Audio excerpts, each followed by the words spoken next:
Oh, good afternoon, people. Are we all well? Yeah, we've got a few minutes before we go live. So, oh, hell. Yeah, like I said, we've got a few minutes before we go live. But, did you know that yesterday was International Ladies' Day? Yes. Did you? It should have been the day before, but it took them that long to get ready. Okay. You're living dangerous. Sort that out, wind you up. Well, they always do, don't they? The ladies always say that they can multitask. Okay? So what does multitasking actually mean? You know, it means you can do more than one thing at a time, doesn't it? Well, come along, gentlemen. Don't we always do more than one thing at a time? You know, we have to think about everything.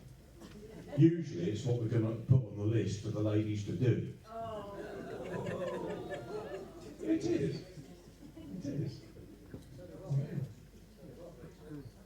Hey?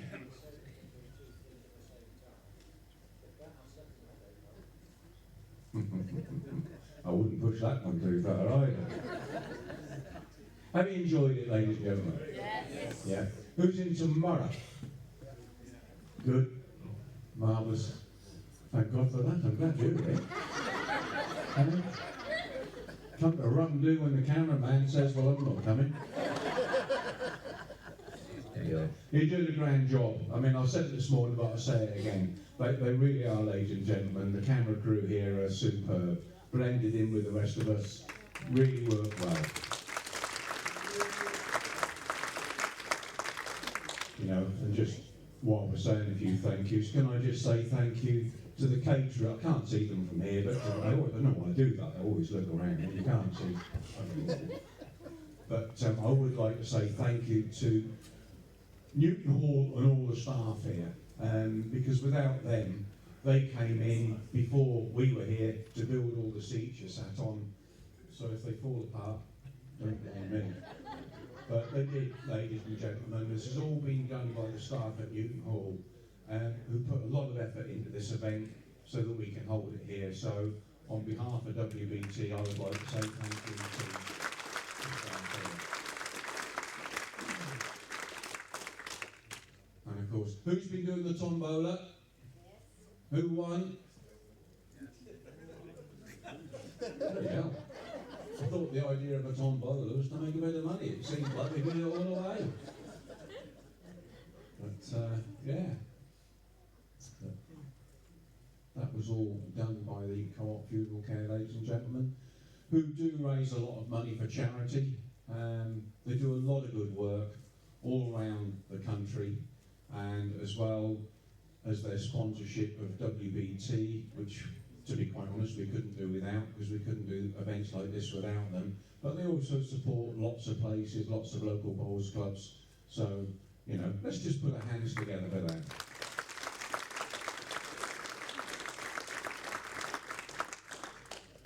Well, we've only got a couple of minutes to go, ladies and gentlemen. They're going to do a pre-programme launch, which we won't see.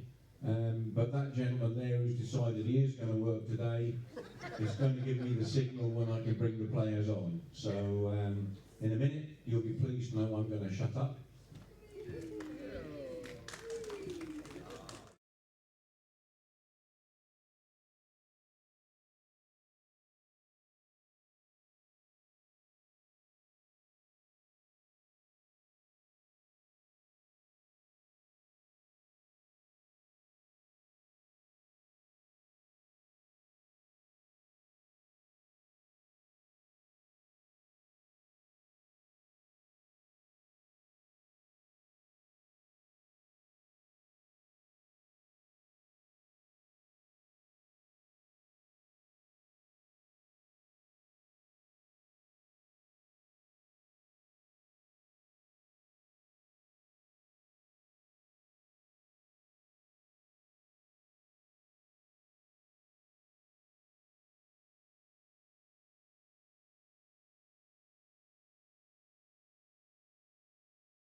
Well, welcome to Newton Hall for our first quarter final. David Gurley versus Jamie Chesney. And I think Richard Madison, our MC for today, is ready to introduce the players. Well, ladies and gentlemen, welcome to the first quarter final here at the Co-op Funeral Care International Open from Newton Hall in Blackpool. Let's bring your players on, ladies and gentlemen. The first player, he just got into the World Top 16 last season. He reached the quarter-final of the World Singles in January. He's world ranked at number 14. Let's welcome Jamie Chesney.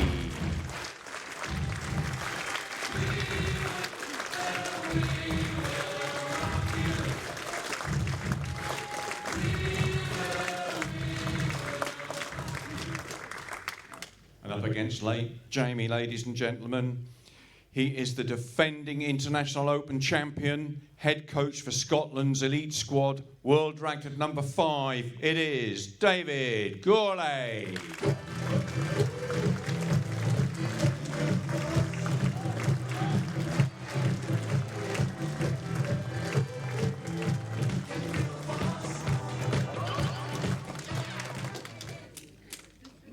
I'll hand you over to commentary with David Corkill and David Rankin.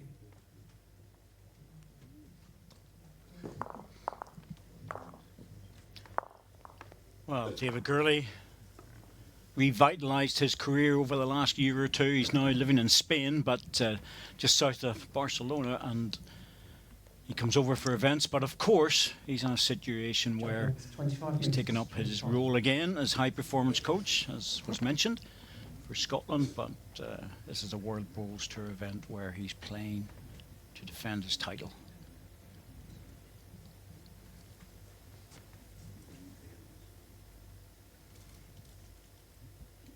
Played well in the World Singles recently, David Gurley.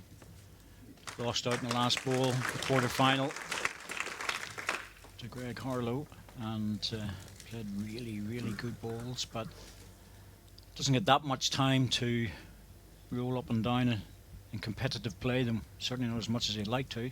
So he puts a lot of time into practice. He's up against Jamie Chesney, 30-year-old. Relatively new to the top 16, Jamie. But again, another player just lost out to Paul Foster in the World Singles quarter-final. 2-1 in the tie-break. A little bit of movement in the crowd there, so we're just, Dave was just relaxed about it. Shot clock has been stopped.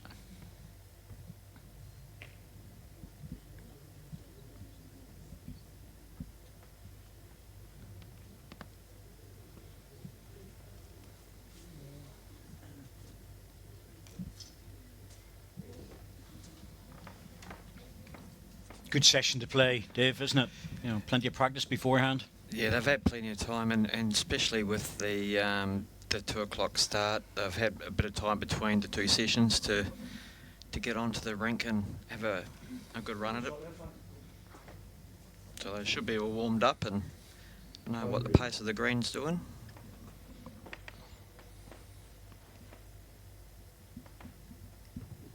Maybe taking in a little bit of lunch from the great people in the kitchen. Do a great job as well.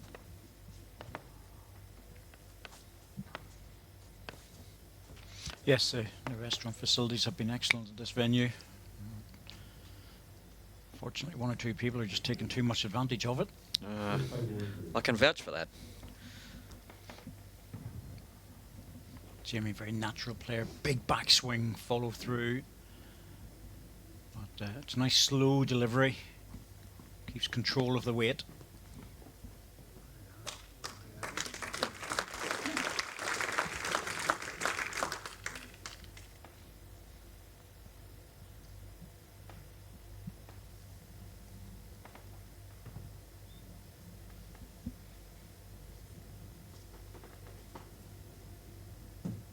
Asking a lot for this one to get back down in time.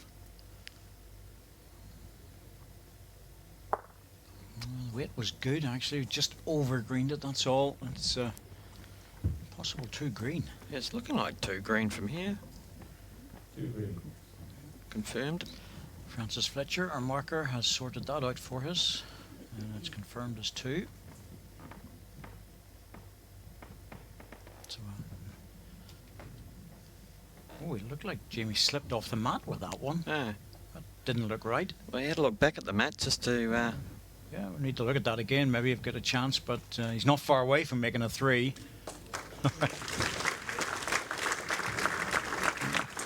Three shots, Jamie Chesney.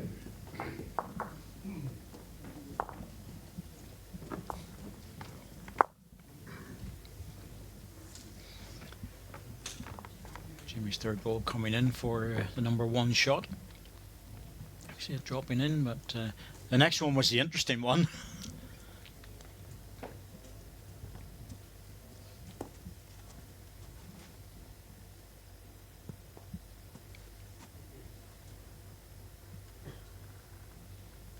Track length 30 metres.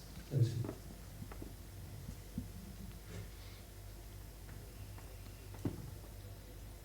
Well, you don't mind really if you slip on the mat and you draw another shot. Well, no, you don't at all. It's, you know, especially you pick up a 3 in the first end, you're off to a really good start. Especially when you're playing the defending champion.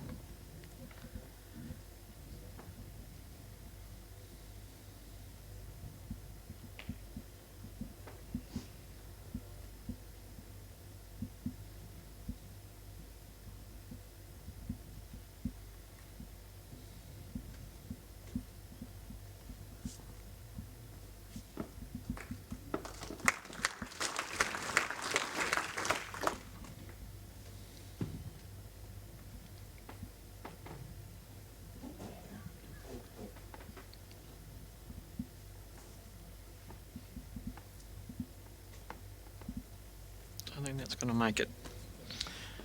No, but it's one of those things where in the second ball, if anything, you want to be through the head because the catching on the red one was good. Missed that, you're in position.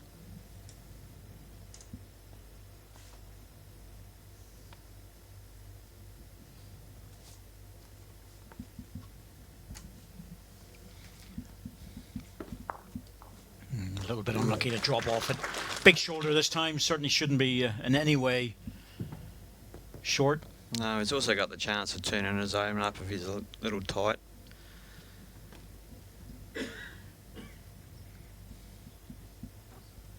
Definitely got the weight to land him.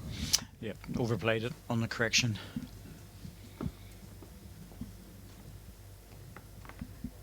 Jimmy's quite an attacking player, so David will be aware he needs to get another one in. 2 balls could easily disappear. Best result would be just in front of the jack, stay away from his own 2.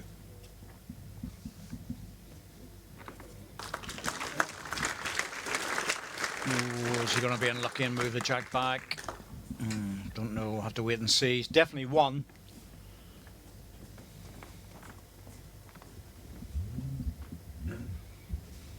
Two red.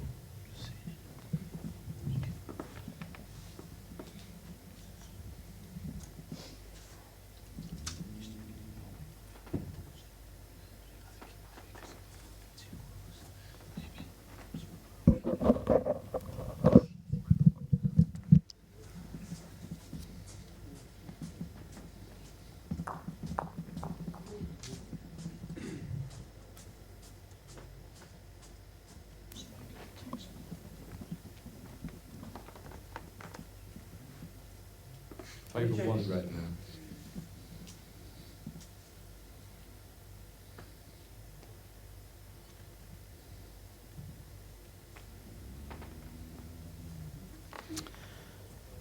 Well, see if David needs a little touch on the jack is what he's looking for.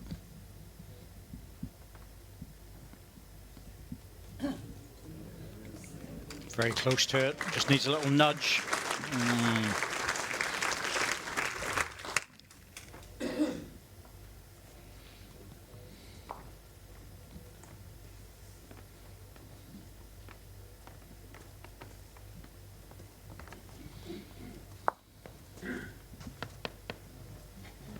2 red and a measure. Yes, just needed to move that jack another inch or so. He could have been looking at 4 shots. Yeah, it didn't have to go very far, did it?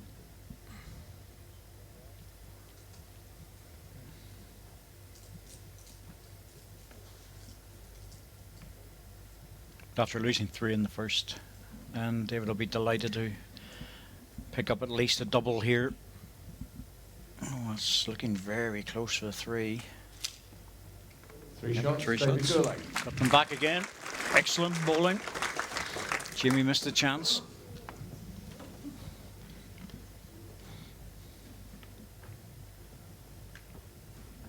Set score 3-3 after 2 innings.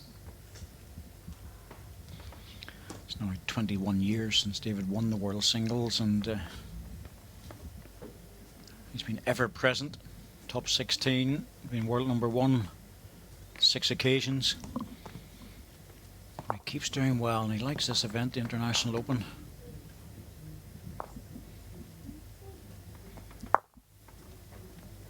Jack length 23.5 metres.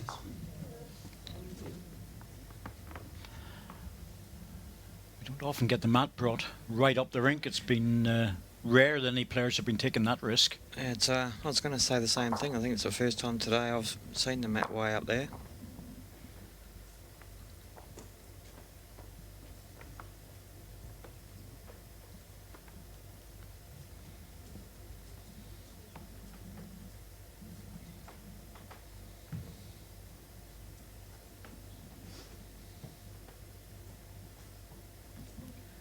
And unlike normal bowling events where the tee's actually 3 metres from the ditch as opposed to 2.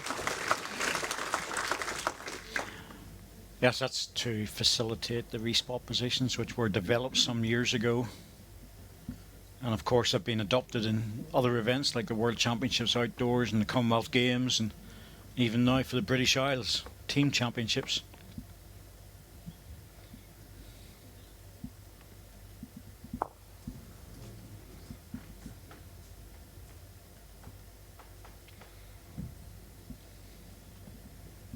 Difference is that in the Team Championships it's just they put it on the tee initially on the respot, but now they've moved it to some midpoint between the tee and the outside of the rink.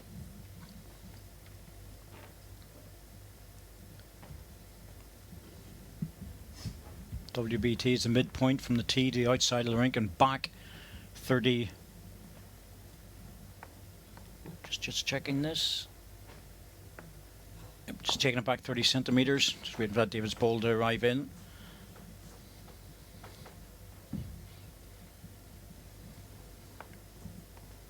It adds another dynamic to the game though, doesn't it, with the respot? Well, I certainly have to think about it. It's not a pure game, but it's one for different reasons. Well, that changes things now. David will be tempted with running the 2 balls. 2 green. And a pure game will always be 21 or 25 up on singles, but that can go on for 30 plus ends and makes it a very long game. Not TV friendly. You want to get back, David? Looks outside it. Yeah. Surprised he was that far away. Well, there's a few counts bandying about here. Chance of another 3.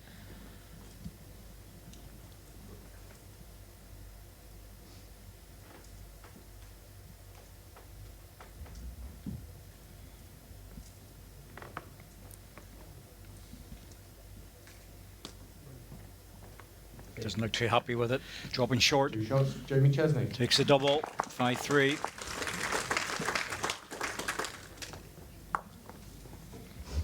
Set score 3-5 after 3 innings.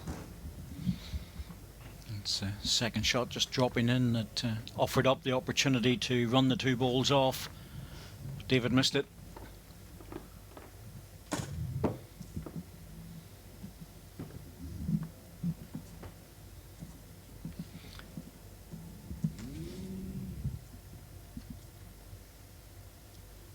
Jimmy Chesney lost out in the second round to Alex Marshall in Scottish. Jack length 28.5 metres, 28.5. But by winning matches, he picks up points, and of course did well in the Worlds.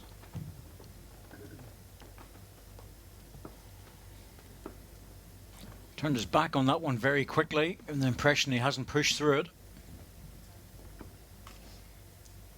Especially with the top 16 players looking to keep playing, to keep their points for the rankings, to keep in the top 16. Otherwise, it's back to qualifying school. There's not many that want to go back there. Believe me. Yeah.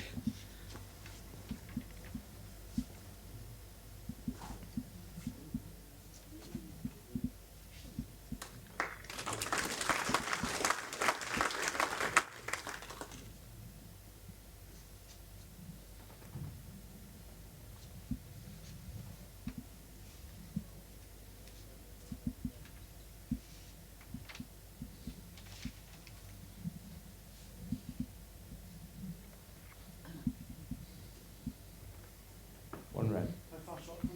18. Took a funny wee run at the end of his travel, fell against the bias. There's been a few of that happening today. Well, it's a club rink, and quite often you get a funny wee run at club rinks. It's unusual, certainly very unusual when it comes to the portable rink.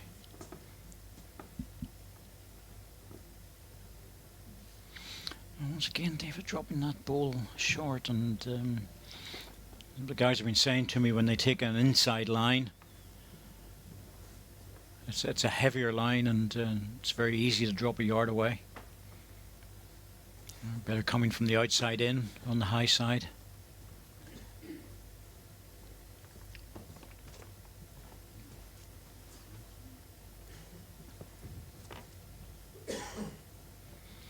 That's what I'm being told, so I totally believe them. Yeah, I had a chat to Les Gillett and Gary Harlow about it, and they said the same thing.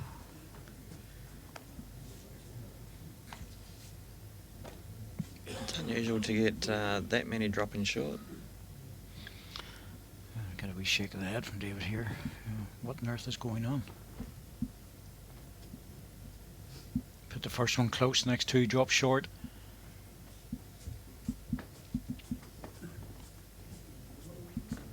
This is better. Yep. Too many chances. Nailed it with the last. 3 inches. 1 green.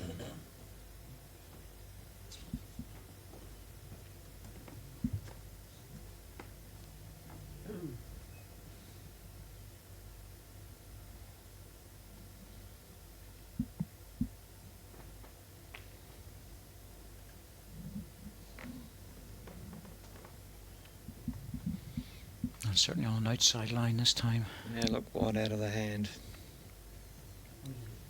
Yep. One shot, Jamie Chesney. Well, last ball, but it got there from Jamie. Set score 3-6 after 4 innings. Steady stuff. One just rolled on nicely. Drops in.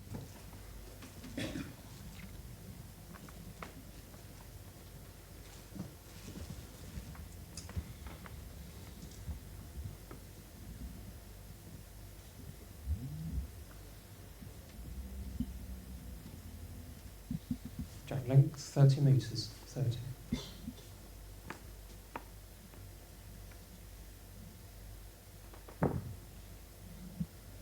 After 4 runs in the first set, Jimmy Chesney from England 6-3 up over David Gurley, the defending champion from Scotland. Now, David's lived all over the world, but spent many years in Australia as well.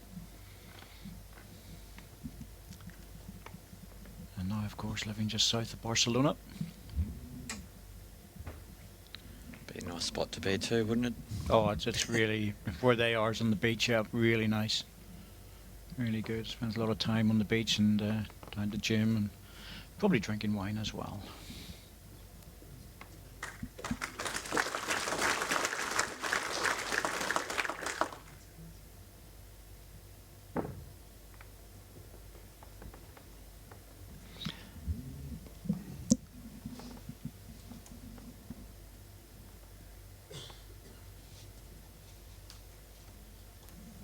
Slightly overcooked the second one as well.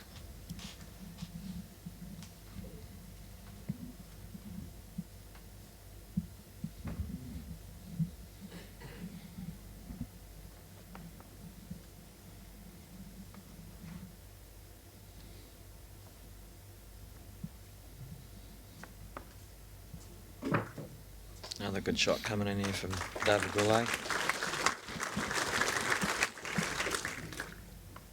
Yes, David will work his way around to different hands until he finds which one is comfortable for him.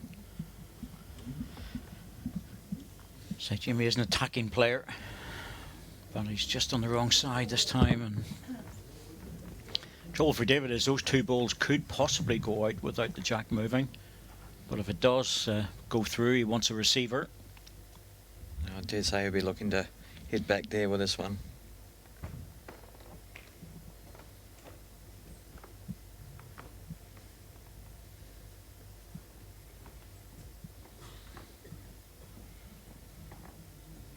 He needs to get past the jack with this. Yeah, I think that's the reason why he reckons that the two front ones are going out without the jack, so he needed another one in there. This could be damage limitation here from Jamie's point of view. He can draw it on the forehand, drop off the last ball.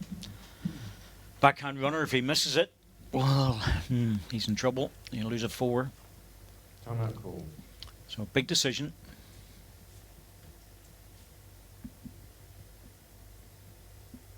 I think he's shaping up again.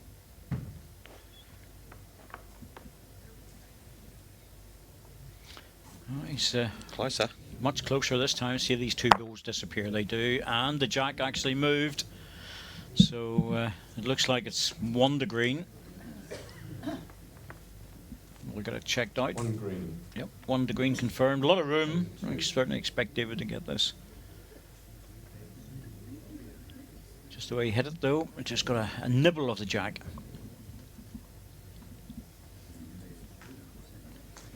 Well, I tell you what, he's not going to be wide with this. My goodness me, David, that's just where the jack was. That is. If the jack was still there, it would have been 4. Yep, absolutely, but it's a long way away from it.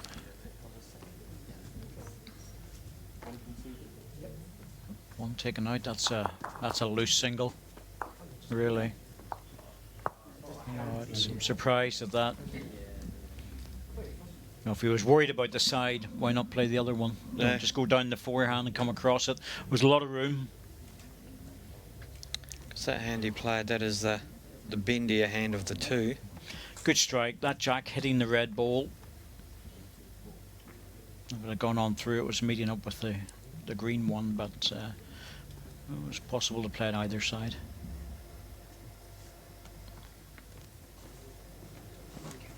One shot, Jamie Chesney. So another single for Jamie. Got out of that. 3 down. Managed to get a single. David's last ball, well, that needed to be in, and it's building up a little bit.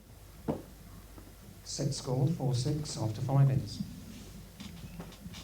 Jimmy's an England skipper. He knows how to play those shots, and he's good at them. Very Correction. attacking player. 3-7 after 5 ends.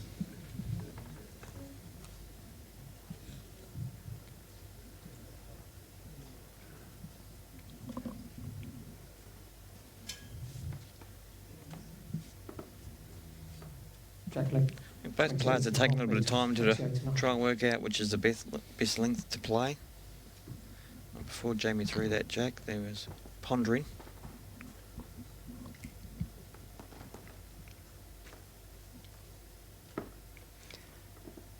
So N6. David Gurley on the wrong side of a 4-shot deficit. Really needs to start scoring. He's lost the last 3 ends and had opportunities, but it's been dropping a bit short coming this direction.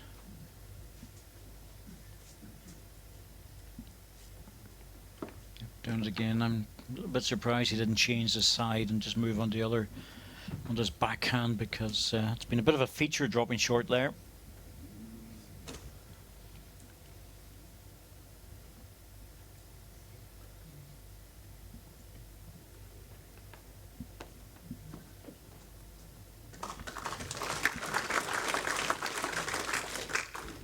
especially when your opponent's starting to do that to you. It doesn't really help with the short ones.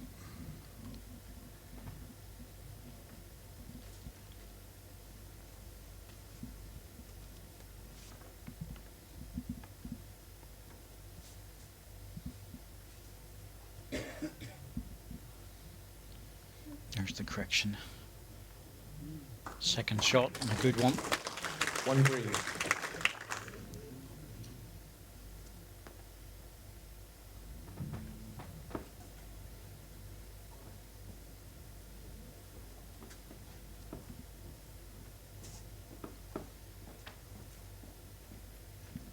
Decent crowd in for the first game of the afternoon session as well. Oh, very good, Jimmy. Great shot. Yeah, dropping back on it as well, and that front plant, bowl on the red, is a danger for David Gurley. No, it's 2 inches short of jack high. And the backhand, he can take his own bowl out if he doesn't get the right contact.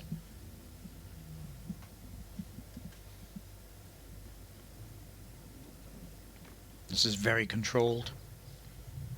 Do well to make a connection. It always looked like he was slightly under. First set sliding away from David Gurley.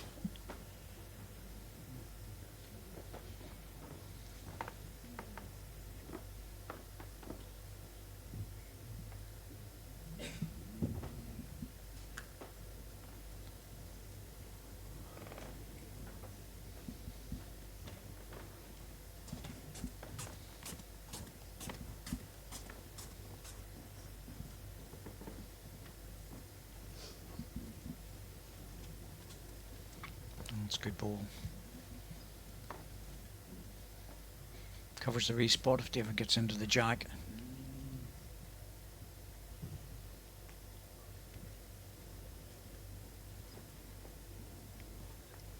It's definitely wider than the previous one. Less weight. I think he has to be because he couldn't afford to move the jack. Played it pretty good too. Oh, played that well. Played it really well. That was a very difficult shot.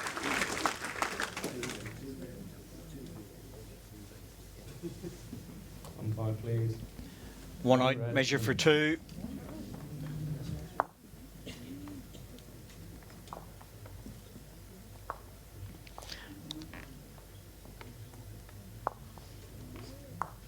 Yep, got the first ball. That stunned the weight out before he got the jack. Yeah. Played it with perfect weight to get to the greens onto the jack. Well, David's ever present and always one of the favourites when he goes into events. Jimmy Chesney just quietly gets along in events. You know, you don't really notice him too much, and then suddenly he's there. And he's that sort of player. Very quiet. Happy to sit around the event, have a chat, have a beer, but he's very good. And, Jack length 30 metres. 30. even the way he plays the game, it's almost nonchalant. You know, he just lets the ball go and walks about the place. And I've had a few chats with him over the course of the week I've been here, and nice bloke to talk to. As is all the players on the tour. Very helpful.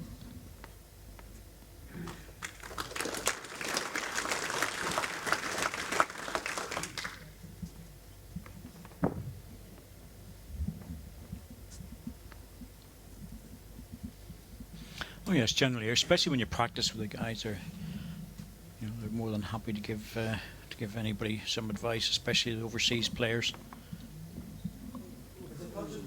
Just under half an inch.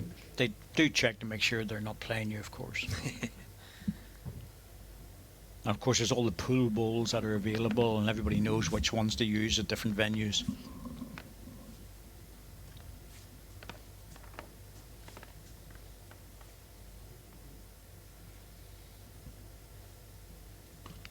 What I mean by the pool balls are all the different sets that the World Bowls Tour bring with them.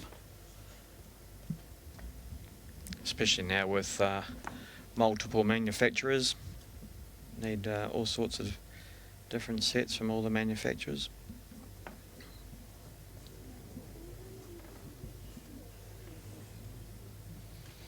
Once again with David, that second ball in this direction.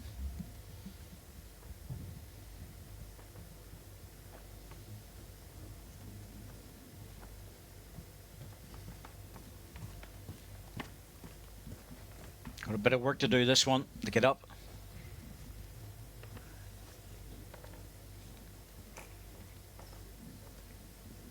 We had the line to get right to the jack, try and tuck it round the corner. 7th end, 9-end set. You know, he knows how important this end is. And Jimmy's popped this one on the low end. Yep, he has indeed. And really, you know, David should be line 2, maybe even 3 at this time, and he's going to be doing well to get a double out of it.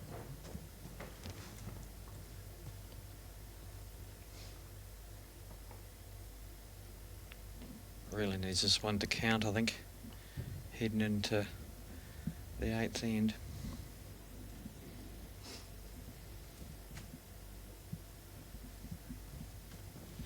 It's got nice height with this. It's all about stopping in time. Not quite. I'm sure Jimmy will risk this. It's a punchy shot in the inside and the forehand, but there's no guarantees to get any more than one ball out. If he takes his own ball, it won't make any difference, but if the jack moves, I'm not sure if that's going to benefit him, so it should be a draw.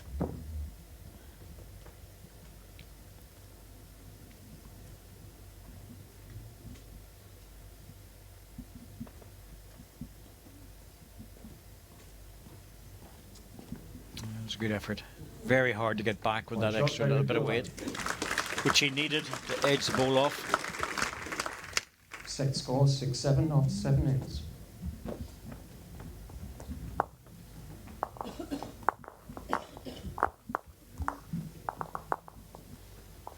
David's first ball. There's a counting shot at the end. Stayed there the whole time.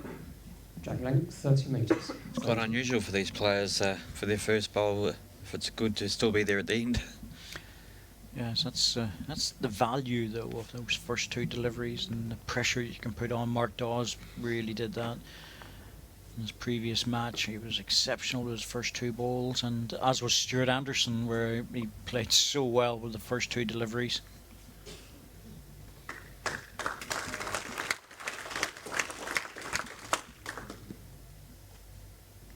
David Gurley really finding it now.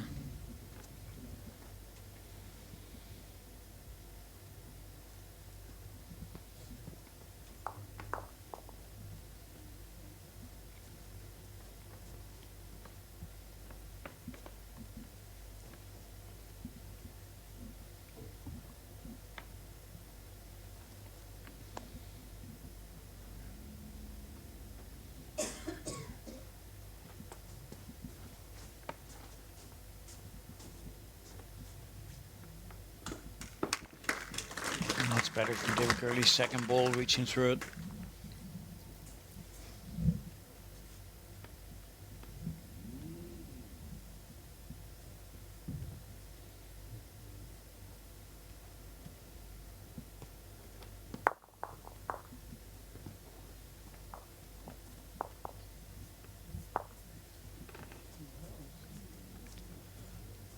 The overcorrection, trying to take the weight off, takes too much, and good position now.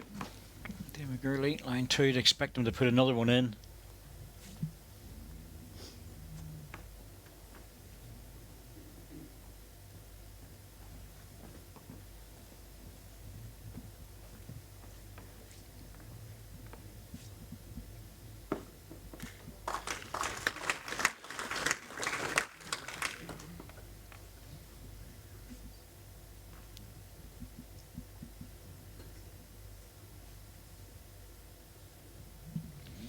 Well, the backhand is wide open, but Jimmy deciding to go on the heavier weight line on the forehand, looking for a connection on the red ball under the jack. Well, got onto the jack, but not the right way.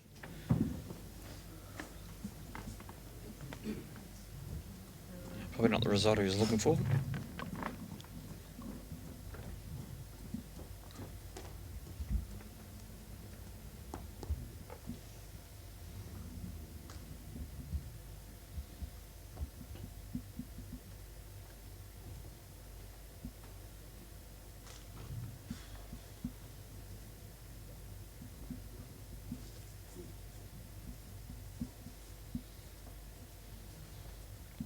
David just needs to stop. Well, Too late. good position ball, but I don't think he was looking for that really. I think he was looking to draw another one.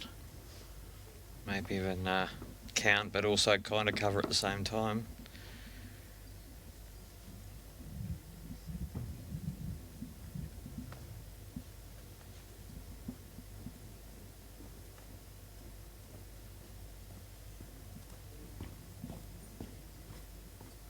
It's a long wait and he's struggling. Yep. 2 shots, David Gourlay. Set score 8-7 after 8 ends. Nice little run of shots there for David Gurley as we see Jamie's ball coming in. Just got a nibble of the jack. Ball on the solid jack was the perfect result.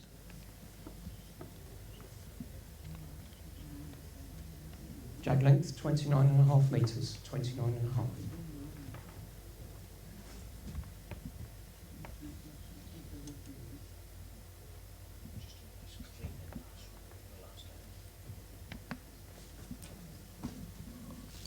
And Jamie, after being in a strong position midway through the set, finds himself behind.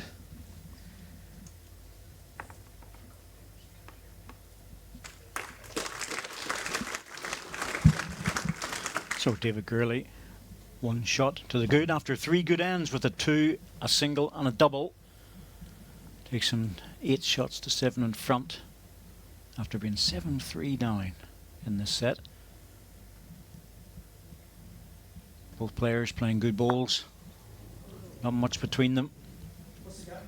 Just under 5 inches. But the defending champion, well, he just needs to score this end and he'll take the first set.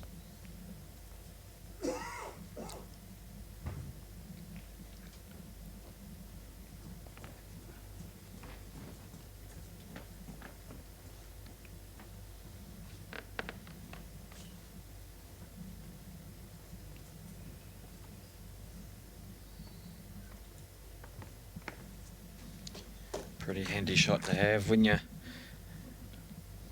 up on the scoreboard.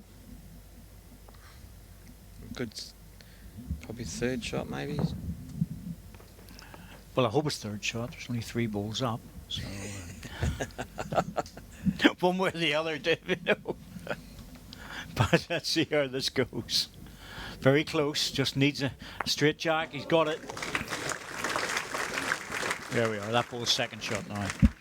1 green.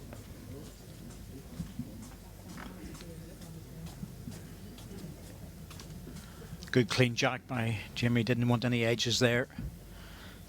Pressure now transfers through to David Gurley to get a good close ball. Do well to draw the shot in the backhand with the green one in the way. I know ball. Forehand, he's got his own ball as well, so that's not particularly appetising either.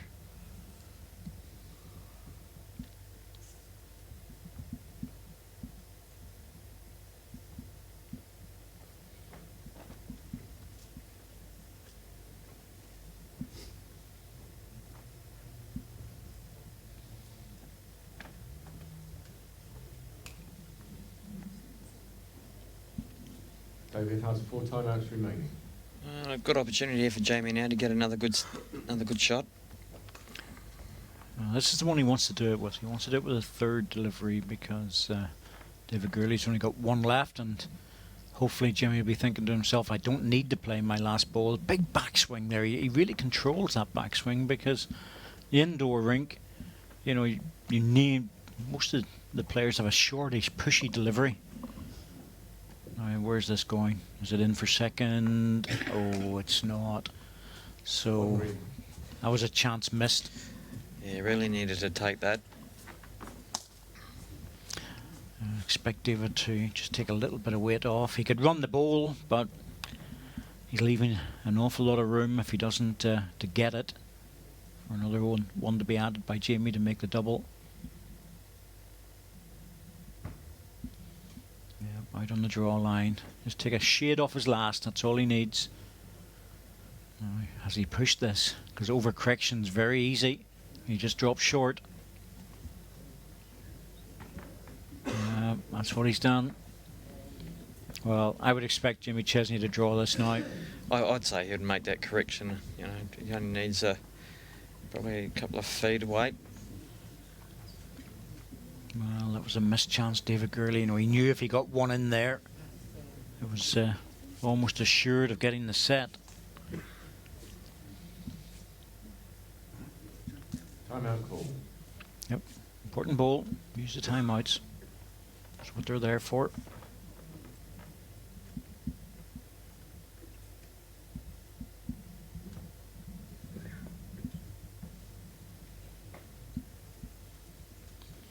Well, he's certainly out on a wide line. This is all about good weight now to drop in. I think he's missed a chance. He had a bit of a grimace on him when he let it go. Thinking, I obviously knew it was One going shot, to be Jimmy big. Chesney, first set time. Well, that's almost unbelievable, really. You know, Jimmy had 2 goes at it. David had 1 go at it. 3 timeouts remaining.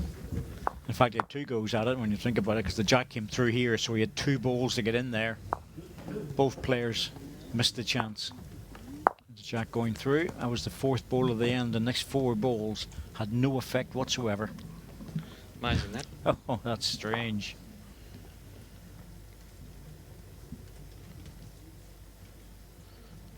So in the end, both players probably quite relieved to get something out of it. Well, it's an even playing field now. Nobody has really an advantage. It comes down to a 1-set shootout, unless it's a tied one as well.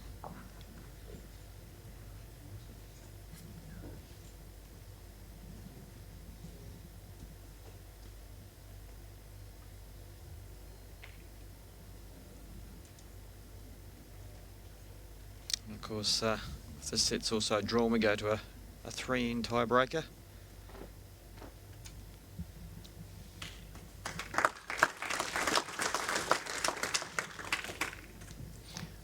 Well, first set halved at 8-all between David Gurley and Jimmy Chesney in this first quarter-final. Nothing between the 2 players really. David was on a good run with a 2, a single and a 2, and end 6, 7 and 8. Jimmy hit back with a single in the last end. Both had opportunities to win the set, but both failed. So I think they'll be quite happy to share it.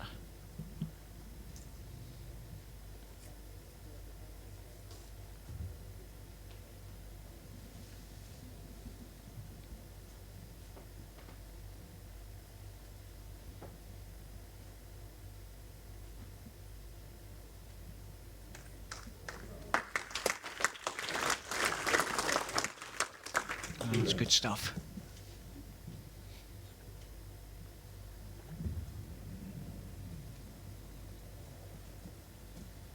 Jimmy once again wasting no time. Bit of a risk on his own ball here. Yeah, he's an attacking player, but that was a bit of a risky one.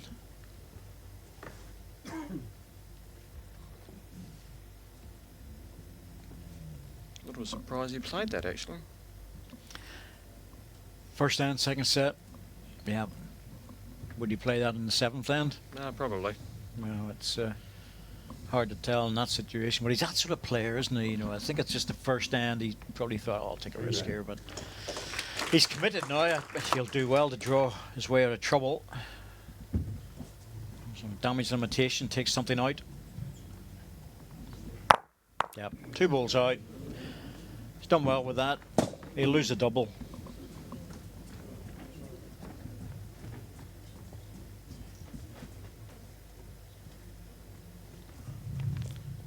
Well, he should, but unless it's anything like the last end. Well, the theory is that he should be able to draw within a yard all around the jack, but no guarantees.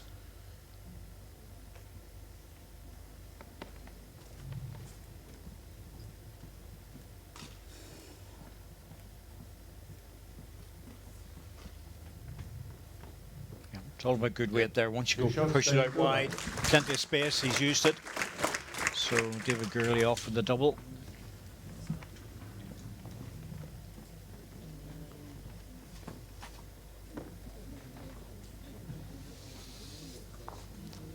Good strike. Good to take the 2 balls out, and the most he could lose then was a double. Jack length 30 metres, 30.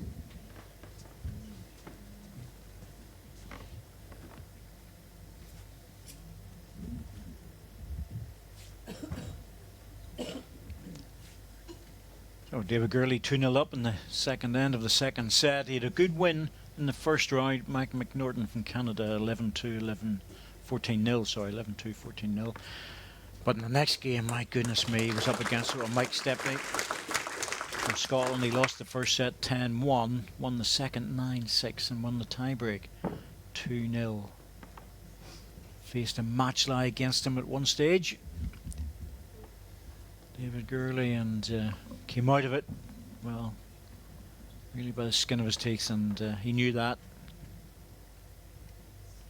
Michael Stepney's a very good player, good international player. I sat on the side there and watched that game.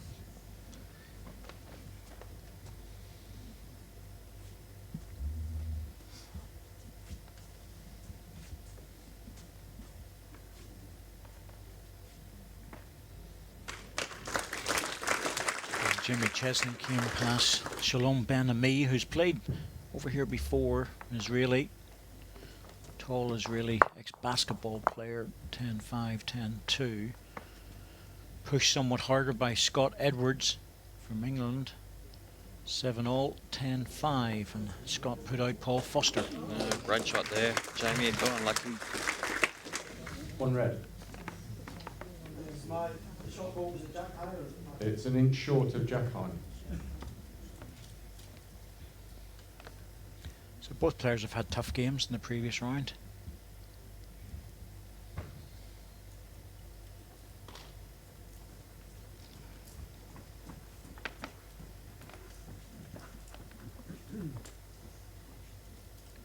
Needs to hurry on the line. Not far away. Oh yes, my goodness me, he played that well. Really, really good ball. Excellent delivery. Jimmy probably be attacking this with 2 down. I think so. He might get a snick of the Jack High ball. Yep, 1 out. Now is the Jack moving? That's the question. If it is, David will go deep. If it's not, he'll try and replace the last ball. 1 red. It looks like the red one's catching the edge of the Jack, so I'm not sure if it'll pop out clean, mind you. Camera angles are deceiving.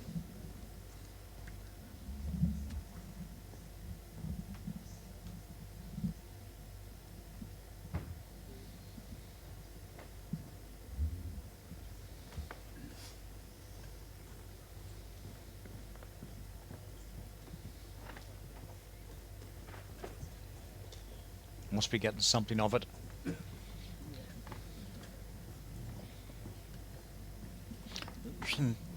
One for Jamie here, because if he attacks this and that Jack goes through, he'll lose a double. Front ball's a toucher, so he's only 1 down at the moment. Might be better just to try and draw this. Well, he's going again. Must think it goes past it. Well, he's playing with a lot less weight. Just needs a bit of the green one. Got him. Oh, it did go past the Jack. That was the important bit we couldn't tell. 1 shot, Jamie Chesney. David was a yard through, so we assumed it was getting an edge of the Jack, but taken out, cleans the whistle.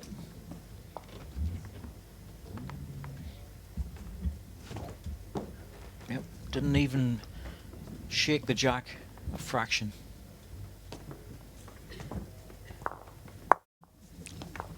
Good balls from Jimmy Chesney there, because he was in a bit of bother at that end. Good attacking stuff. Jack length 31 metres, 31.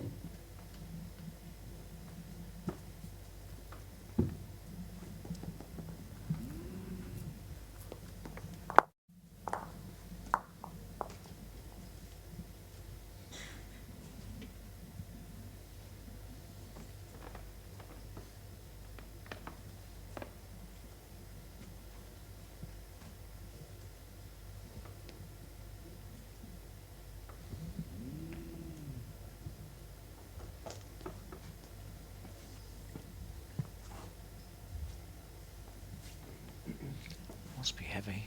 Oh, he just tapped his hands and he Yep. is.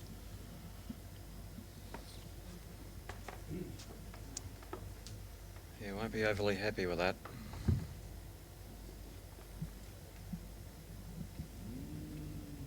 Well, he's forcing Jimmy into playing quite a lot of weight shots, and which obviously means that he's getting to the jack first.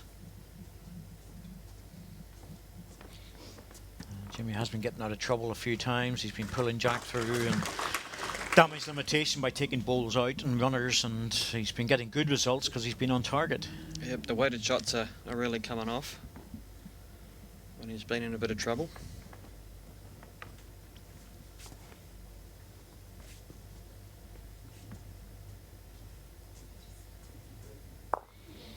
Correction by both players with their second ball.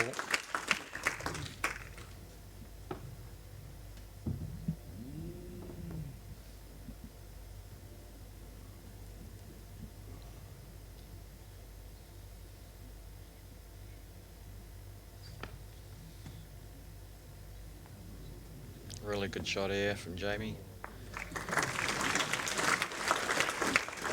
One green. Gap to the jack, 3/4 of an inch.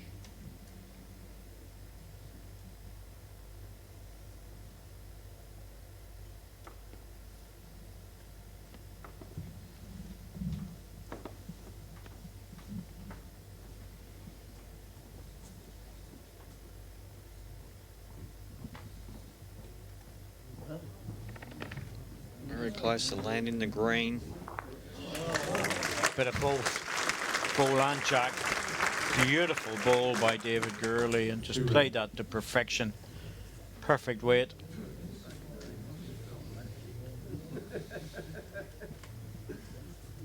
Stay up and have a look at it, David. Why not? Yeah. Stay up and appreciate it. Jimmy will be attacking this. He's been getting into everything, has missed very little. Jamie has 2 timeouts remaining. Once again, it's possible for the balls to go out without moving the jack. David has got a back ball.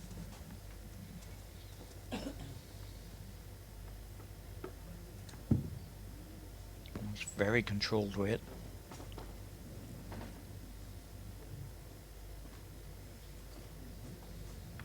It's very close again. Well, didn't get the two of them, but again, he's had an effect on it by reducing it to a single.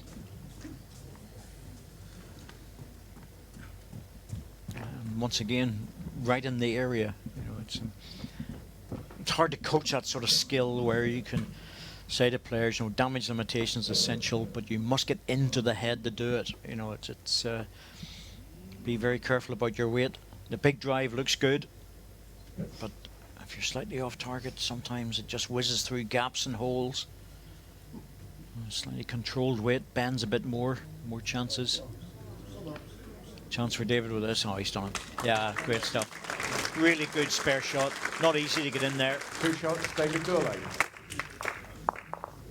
Set score 4-1 after 3 ends.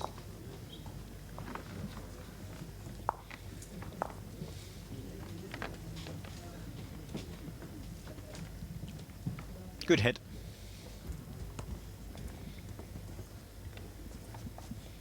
No, that's just perfect. Yeah, great shot there. Jack length 30 metres. 30.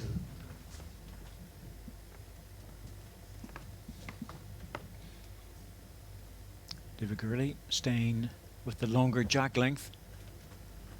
4-1 in front after 3 ends.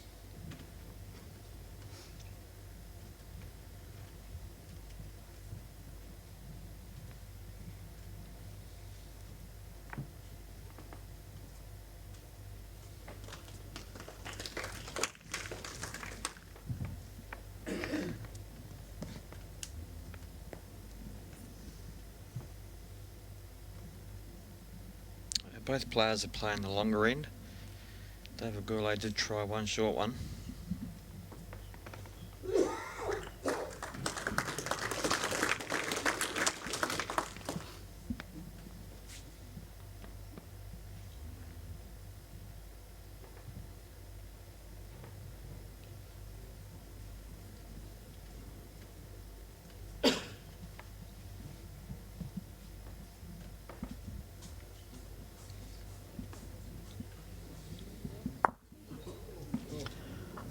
just over it.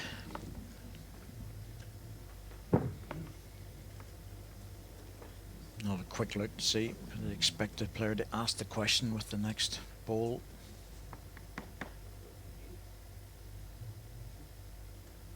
Wow, that held up. It did. Well, it's going to be 1 to green. 1 green. Last bowl, 5-inch gap. And the shot ball? Shot bowl, 5-inch gap. Oh,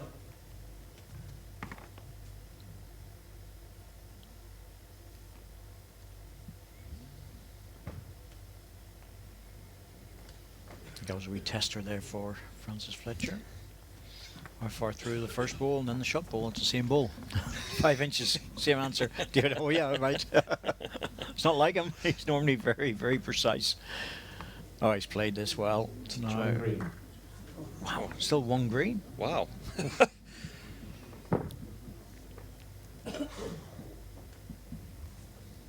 have sworn he drew a shot then.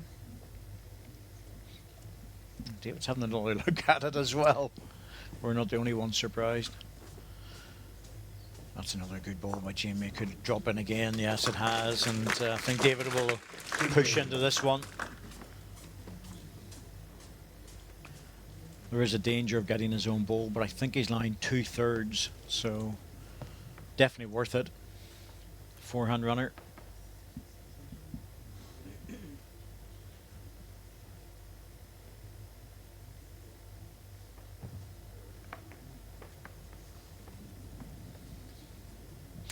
Trying to let the balls bend a little bit. Got a bit of work to do.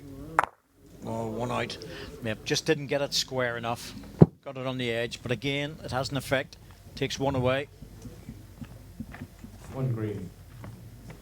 A few of the runners have been just holding out a little, haven't they? Yeah, I think they're using less weight deliberately to try and allow things to bend back. But it's for that particular shot, you know, he just needed to get the center of the ball. 2 greens would have disappeared. Not particularly easy to add another one.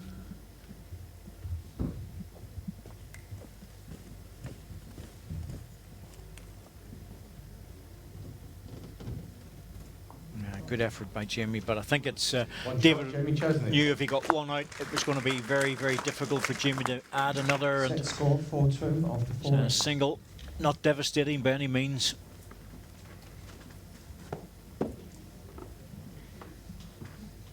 Yeah, just got it on the top edge, needed it full ball.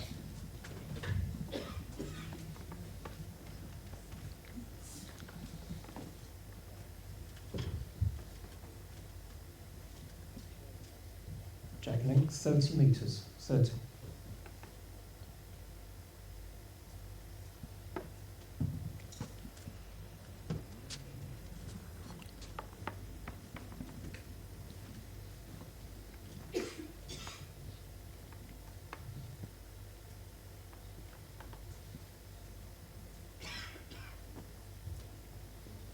shots up, please. 2 feet. Yes, you see little white dots there. They're a metre apart, so it makes it easy for the officials to work it out. We still use feet and inches and yards, as you noticed, Dave, here, Yeah. but occasionally I slip into metres. We still use yards and feet back home, Mm.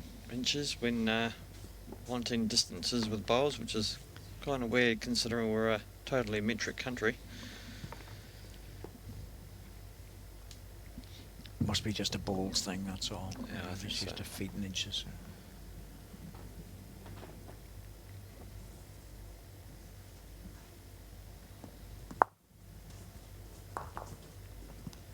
No ball so far.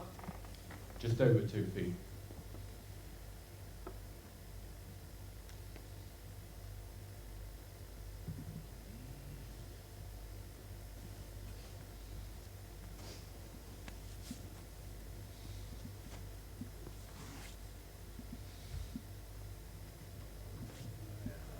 Needs to sneak past. He's not going to make it.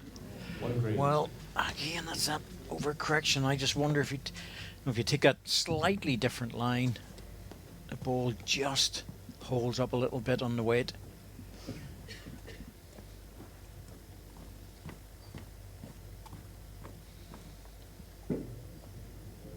Number 2. 2 green. Last ball shot. It's one of those ends where, you know, Jamie Chesney has be a little chance to pick up a 2 or a 3, just with the way the bowls are. So it's sort of the loose, scrappy ends. I always like them to be nice and tight, and because then you've got a chance of a bit of shot play. This is a bit scrappy in this end, and that's holes and gaps and a slight mistake, and all of a sudden you're picking up counts. Once again, he needs a little contact to get past it. Well, I don't think that's going to make it. 2 green. Still 2 to green. He had to wait for a decent second. The danger for David the next time is when you try and correct that, you actually just push through it a yard.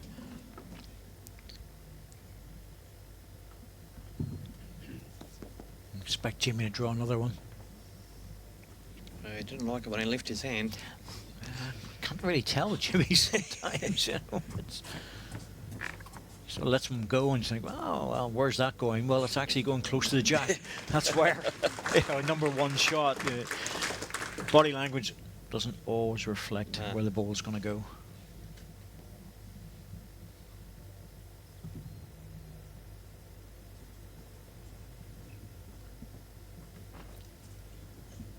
Well, this is all about weight now because the height is decent. He has to have the weight to carry it. Oh, David, well, he slid that one along the carpet a little bit. That might just have taken one off. Does move on the carpet, but he had very good weight. If he had cleared that, he was definitely drawing the shot. And 5, please. Once again, he was caught up on a short ball. 2 green, measure for 3.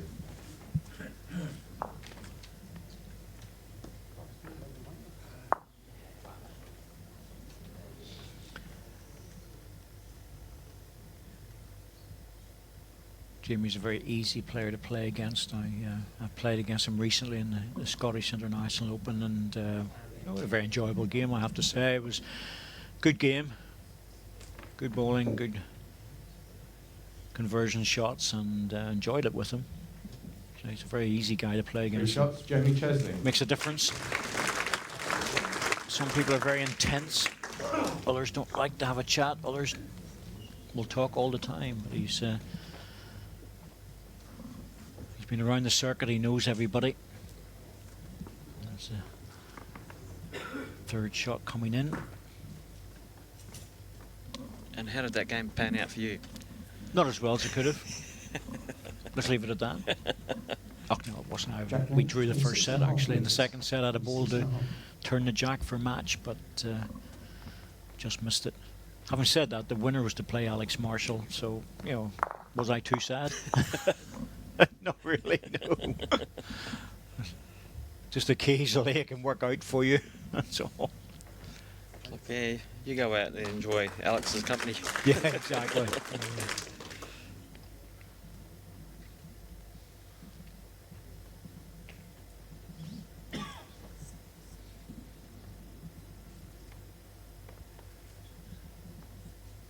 So nice little treble for Jimmy Chesney. 5-4 up after 5 ends. David Gurley wasn't too far away the previous end with his last 2 deliveries, but just got caught up in the short stuff.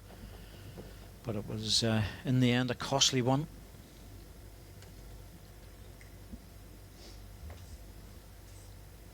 Four 1 up at one stage, now 5-4 down, and just needs to gather up what he was doing earlier in the set, and that is that first 2 balls getting very close. It's kind of similar to what happened in the first set, really, where Jamie got off to a handy lead. Just to see it peg back. It's the overcorrection too, and you know, another green one goes in. That's a long way away for David Gurley. That's unusual, really is. You know, wait and see where this one stops. If it stops beside the green ball, he'll pop at it. The running one. 3 red. 3 green. 3 green, not 3 red. I think David would be very happy if it was 3 red. That ball's stopping so short, he might just decide to draw this, you know, or attempt to draw it. But No. well, that was Didn't quite see that, but I think he was on a runner and came off a short ball.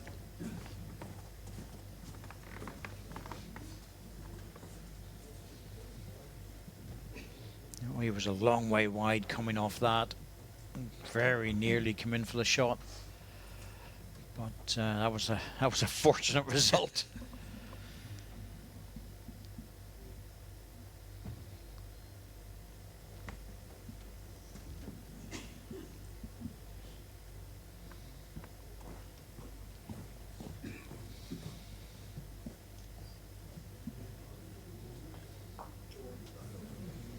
Well, that might be very close. In fact, to be truthful with you, he's probably 2 down, so I thought it was a very fortunate result, but probably only took 1 away. 2 green. 2 green. 2 green, lose a double. Ooh, it starts to get very, very difficult. I'm out call. David Gurley will be chasing the game.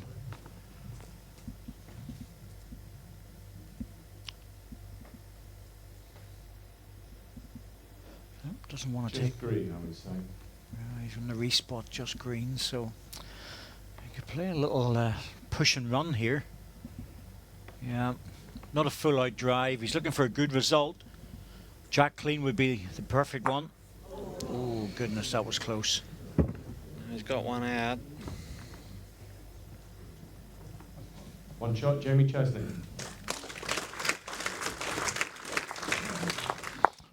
Set score 4-6 after 6 ends. David has 3 timeouts remaining.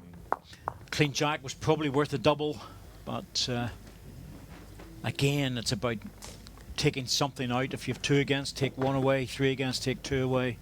Keep the score down as low as possible, but 3 ends to go. Defending champion 2 shots down.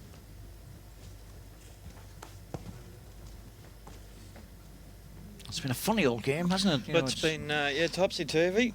Jack length 29.5 metres. Jamie's been in trouble, driving to get out of it, and recovery shots left, right and centre. David doing the same now.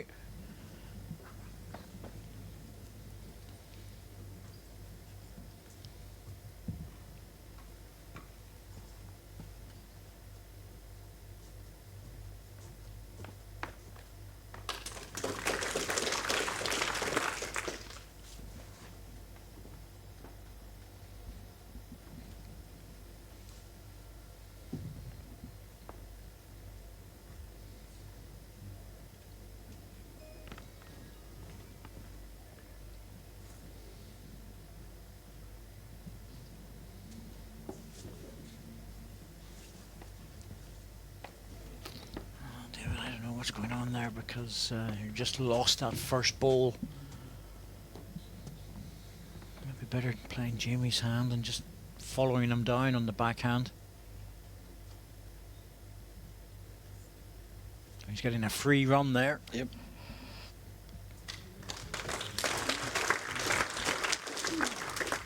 Last bowl is a 9-inch gap.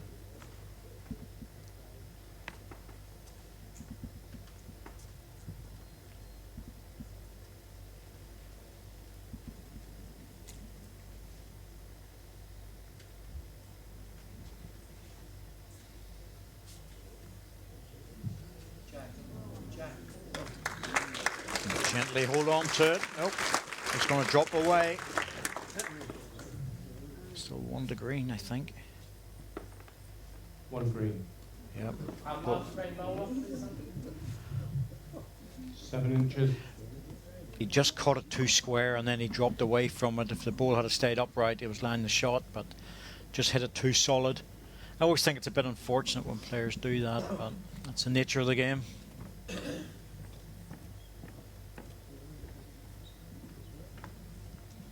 Oh, look at this. Oh, well played, Jimmy. Oh, dear me. That's rubbing salt into the wound. That's a super shot.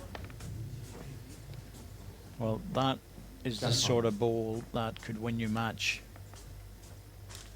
In this situation, David Gurley is in a heap of trouble.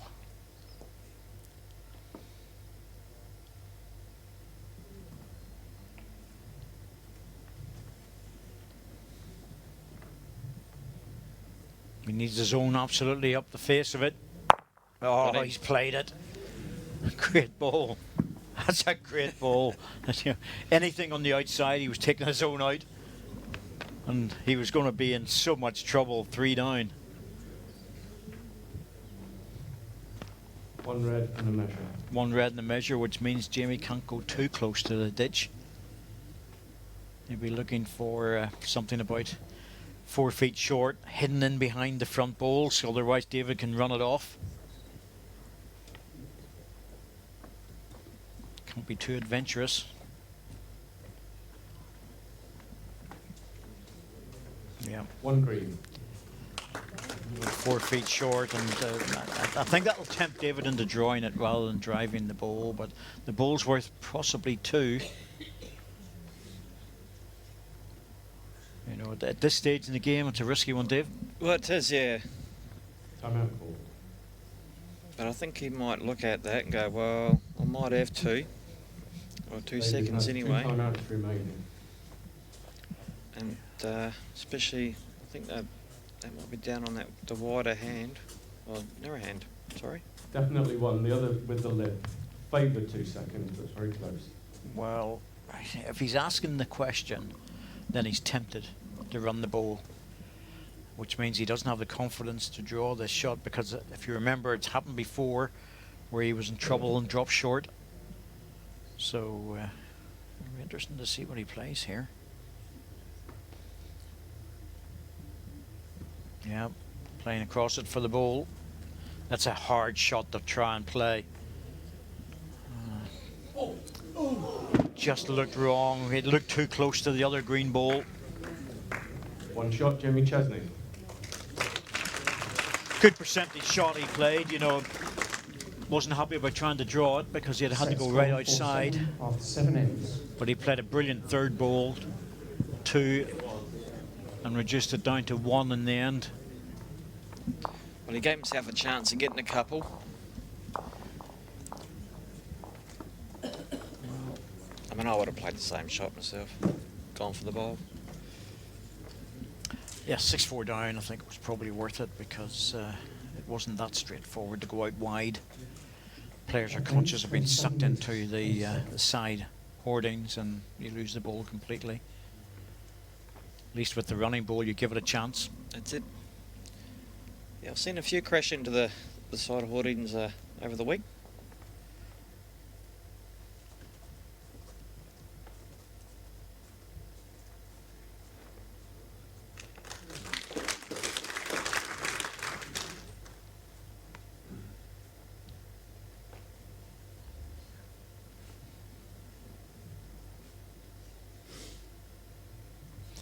Well, 3 shots to be scored for David Gurley in the last 2 ends.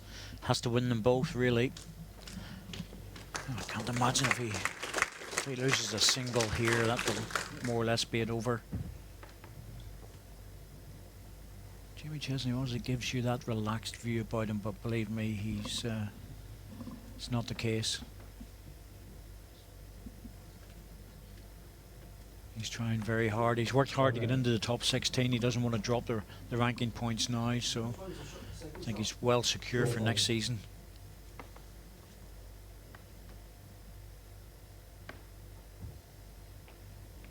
The qualifiers are tough.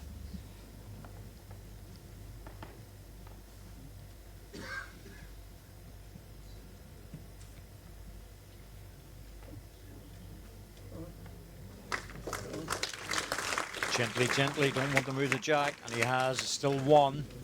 1 red. A bit unlucky with that one again on the movement of the jack. Now he bounced the jack the last end when he picked it up. Seems happened again this time. He didn't need his ball to fall over. No, because that's given Jimmy a chance actually. Prior to that, it was just going to be difficult enough. Off his own for the shot. Yes. David Gurley be thinking to himself, what is going on here? You know. Wee bit unlucky in his, Jimmy a little bit fortunate to get that result. And suddenly, well, that's a virtual match lie, isn't it? Yeah.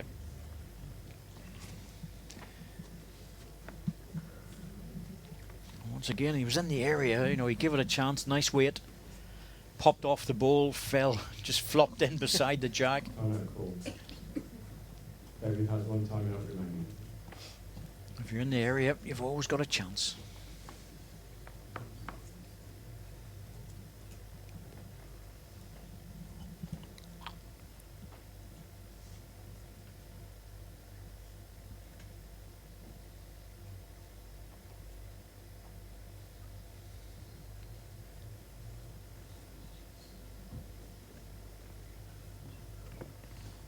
Goodness me, he's reduced down to try and to draw within an inch or two of this jack to pull it through and get off the green one. That'll keep him in position.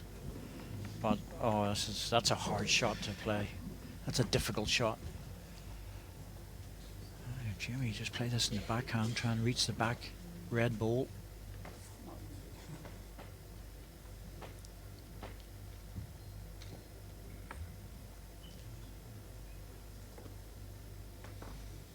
Safe as houses if he keeps it on the wide side. Doesn't want to have anything close to the jack.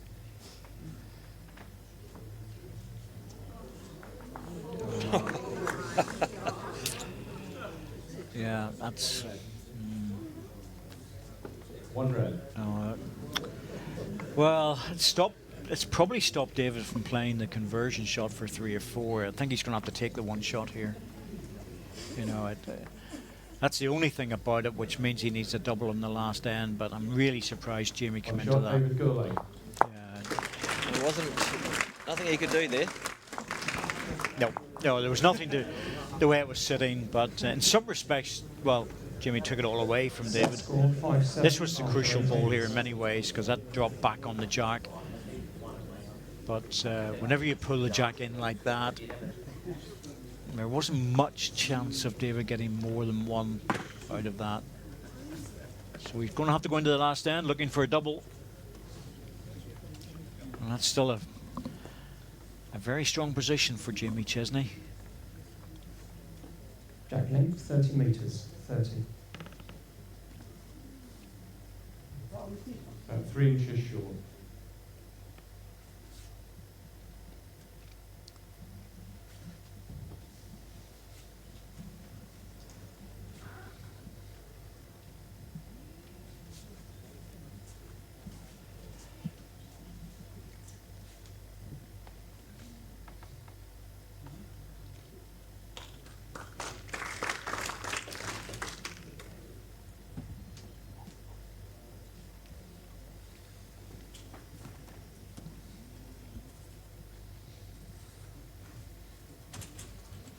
Well, it's been a good match. Very little between the two players.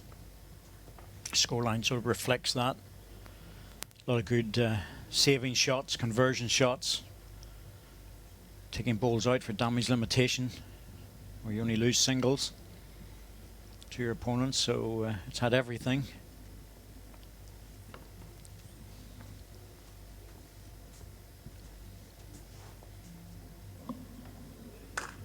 I'd like this to have been a one-end shootout, actually, to be truthful with you, but just for the thrill factor. Yeah, I think so.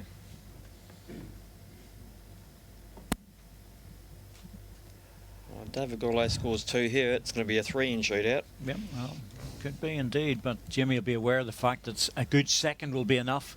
He can afford to lose one shot. He's got that little buffer, but he's dropped this one. 6-inch gap on the shot, 2 red. David Gurley just trying to drop another one in. Put the pressure on Jimmy.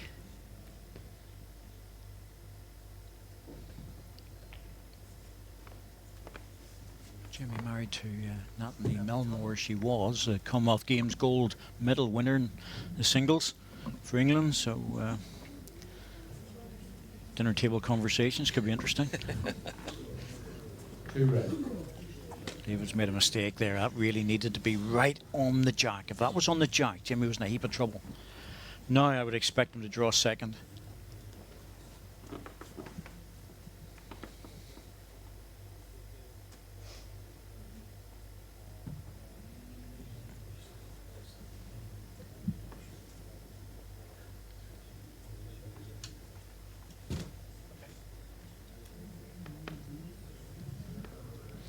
Yeah, that's what I thought he would do. Pop in one. That's David missed the chance. And he isn't falling back on the jack either. He stood up. And that's what happens if you just didn't put the pressure on. You know, he missed that chance. Jamie had 2-0 bowls and then plays a big one. Match live, David Gurley, 1 bowl to save himself, the defending champion.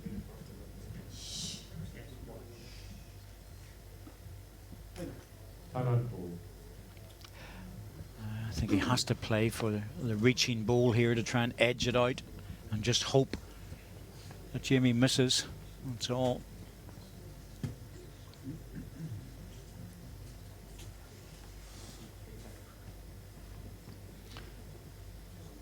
It's a cruel game. He just made one mistake there, David Gurley, with that 3rd bowl, and Needed to nail that one.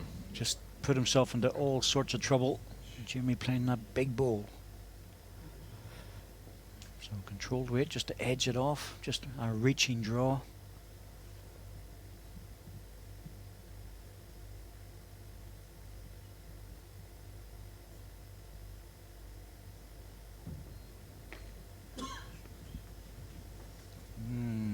He's got a bit of work to do to get back from there. Looks a shade on the wide side, but here it's coming. Just needs to bend. I think he's just over it. Yeah, just over it. Big effort by David Gurley. Played a lovely bowl there, but just didn't get back in time. And Jimmy Chesney takes the single.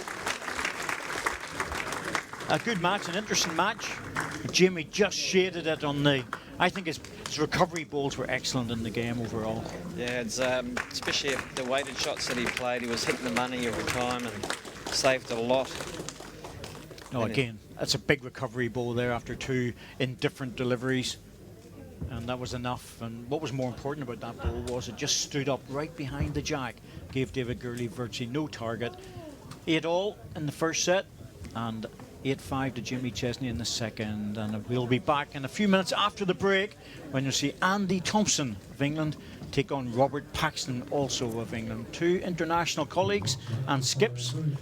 Join us in a few minutes. So very shortly, in about 5 or 6 minutes. Thank you.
Well, welcome back. Andy Thompson against Robert Paxton, and Robert Paxton has done a lot of damage over the last few years in getting up the ranking list, but Andy Thompson ever present for the last 20 years. So I think we're just about ready with Richard on the ring to introduce the players. Here from Newton Hall in Blackpool. Your first player, ladies and gentlemen, a 3 times World Indoor Singles Champion, former International Open Champion, world ranked number 8. It is Andy Thompson, MBE.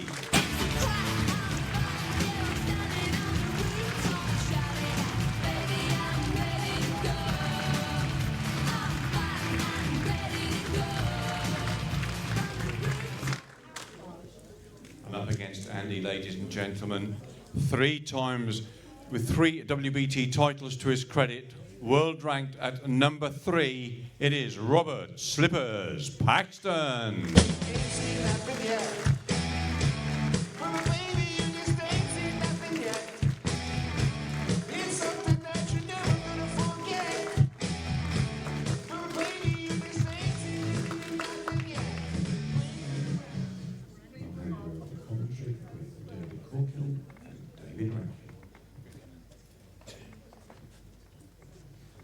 Well, these players know each other very well indeed. They've been in a situation of being international colleagues for some years.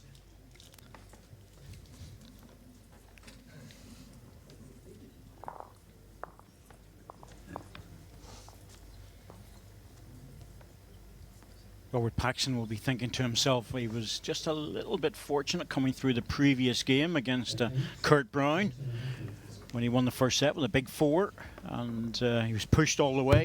Second as well. The score didn't reflect that, but that doesn't really matter. It was a close game. Yeah, I was in the commentary box for that game.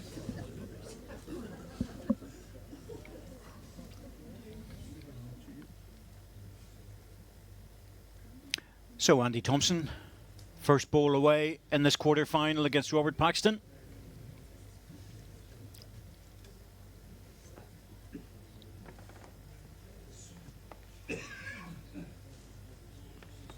Andy Thompson got through a very tight second round against Steve Halmai from Australia, previous England international. He won in the tiebreak 2-1. So both players have had a bit of a scare in the previous rounds. It's funny with Steve Halmai, comes from England, lives in Australia, but qualified through America. Yeah, with the USA, yes. It's a strange one, but that's the way it worked out.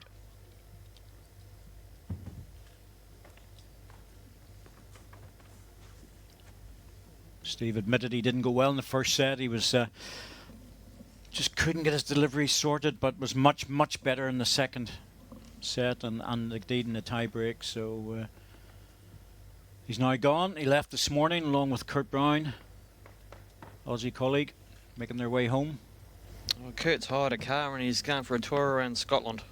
Well, there you go. You see, it's I thought, well, while you're here, you might as well have a look around. making his way home via Scotland.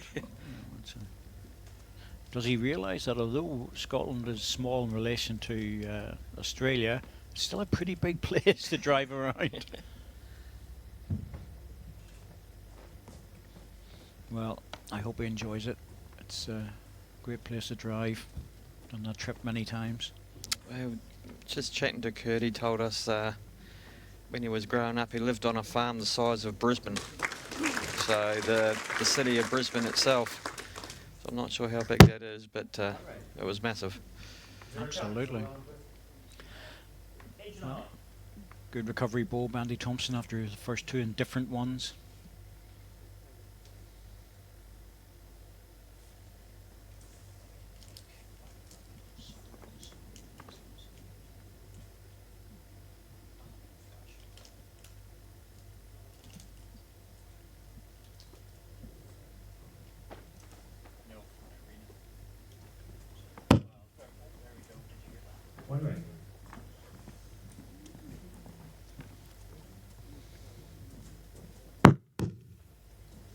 Whoops.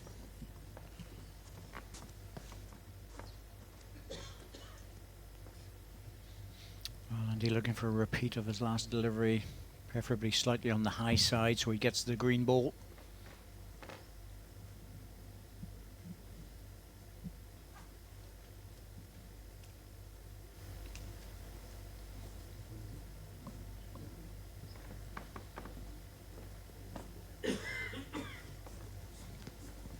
Not sure if that stayed in, but One red. just the one red. Can't imagine Robert playing the ball out because there's only the one green in there.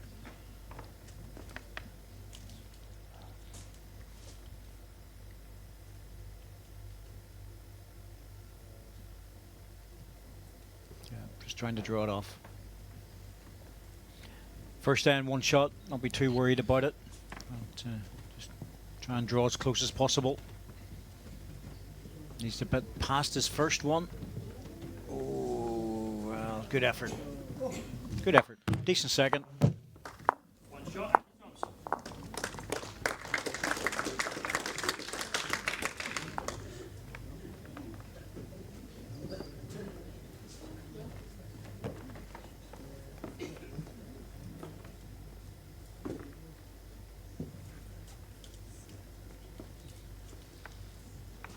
Just going to mark that actually with the spray chalk, but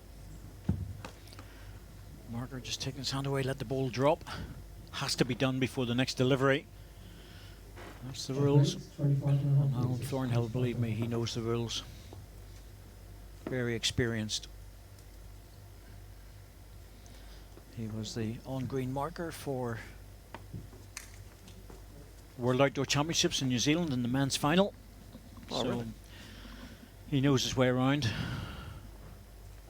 lot of respect from the players. Many respect, that's the key to it actually. If the players feel comfortable about you on the green, it's half the battle. There's nothing worse than marker giving you a couple of dodgy calls along the way.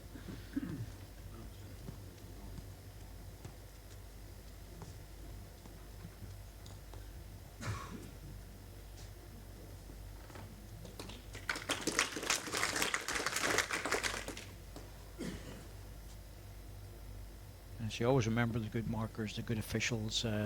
Many years ago, playing in Australia, down in Melbourne, and the Mazda Challenge, the chap who was the main marker actually was a fantastic guy because he was quite elderly, but he'd played for Victoria about 70 times, and I think he knew the questions we were going to ask before we knew. So he anticipated absolutely everything. Now that's the signs of a good marker. He was brilliant, he really was.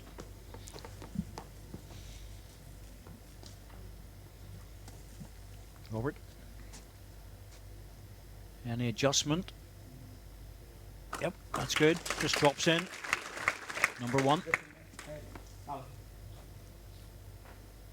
Very close to second. Definitely one green. Close to second. My ball is at what, Paddy? Your bowl 12 inches.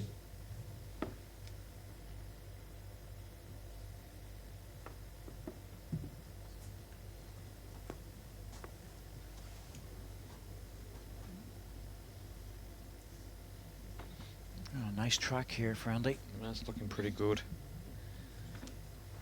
Just needs to stop. Just trot through a little bit. About 1 inch past Jack High. Still there. Robert draw away at it. No reason to change.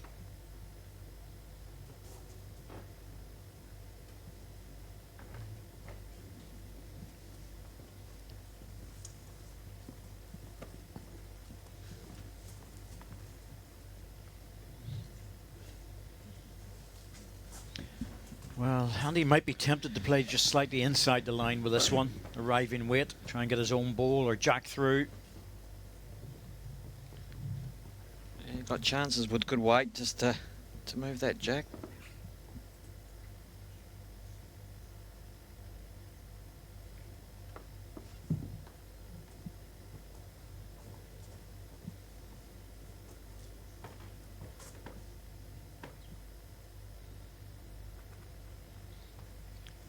Needs to hurry, needs to run.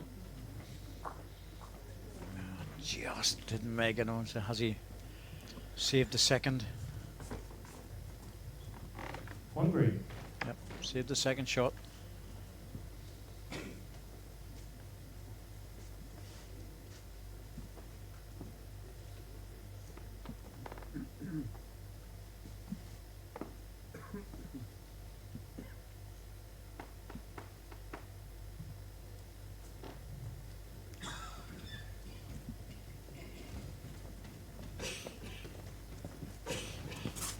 Robert under it. Don't think he was too anxious about that one. No, I don't think he really was too worried about making it count. There was element of danger of turning the red ones up.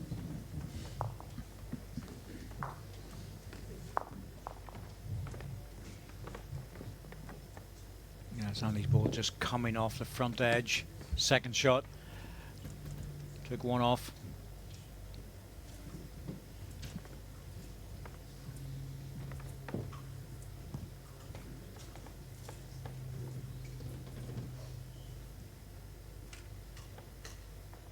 Jack length 30.5 metres. 30.5.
Both these players have very distinctive deliveries, and Robert Paxton's very smooth.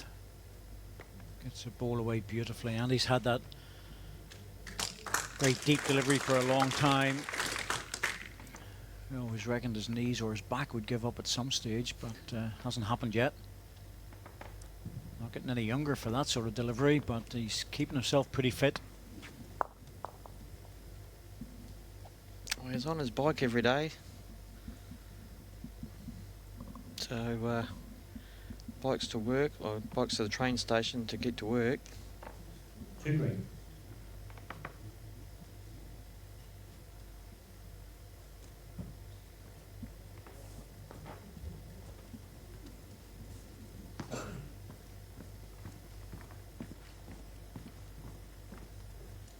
Lovely line. All about weight. Just needs to hurry. That's all it has to do. Oh, goodness me. 2 green. Perfect line, but it doesn't make it any way easy for Andy to come around it. Narrowed the line in.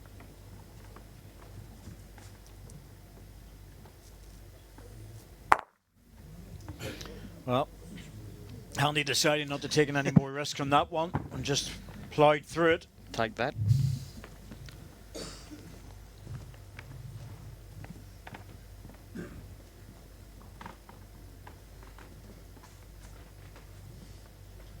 One green.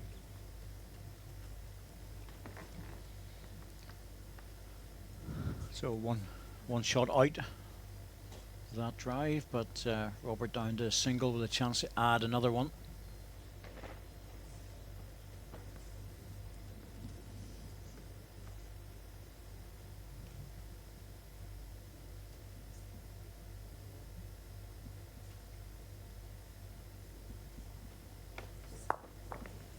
I think that's just going to hold off. It'll probably drop away. One green. Just sitting at that angle. Just the one green anyway, but struggled to get back. And I know Robert uses a fairly strong bias ball, so both these players do actually. That one really did struggle.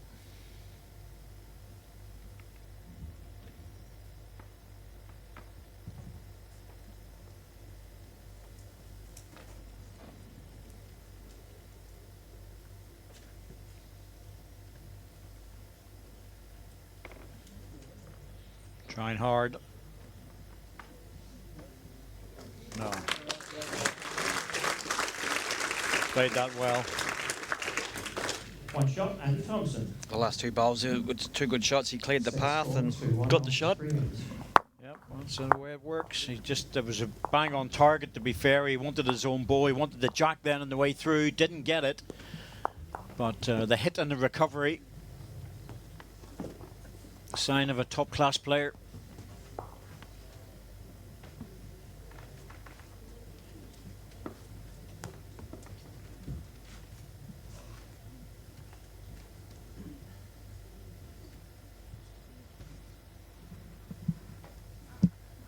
Jack length 28.5 metres. 28.5.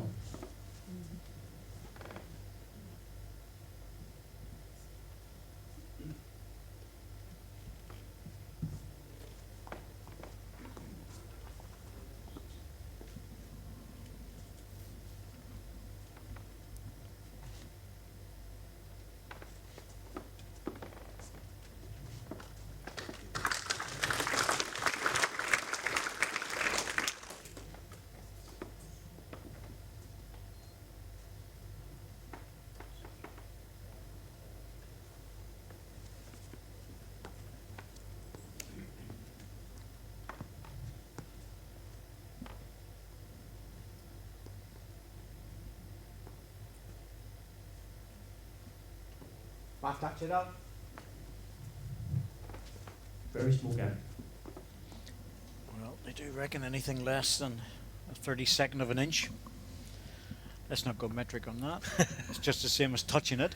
So, and that jack will bounce if he hits the outside edge. To be honest, I wouldn't know what that would be a metric. 2 or 3 millimeters, I would say. That would be about it. But Andy's played it well.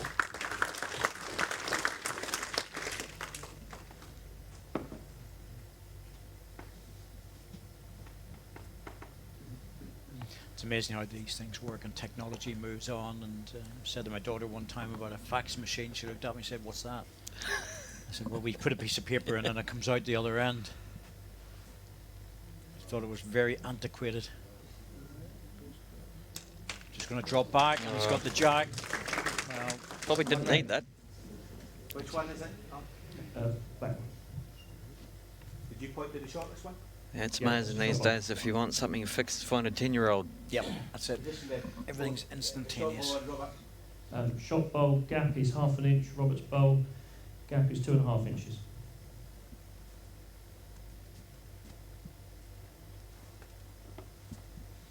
Oh, I'm up with a bit more now. I'm a WhatsApp group for the international team, and last night it was 57 messages came through. Clear their message bank. People have nothing to do. That's what they do. They put it on the social media. What? I put it on silent. Sorts that one out. Andy going to the side to try and make sure he's got cover, just in case Robert decides to have a little pop at this. No guarantees of getting the shot if you even hit the front red one, but you could clear everything away. Hard shot to draw though.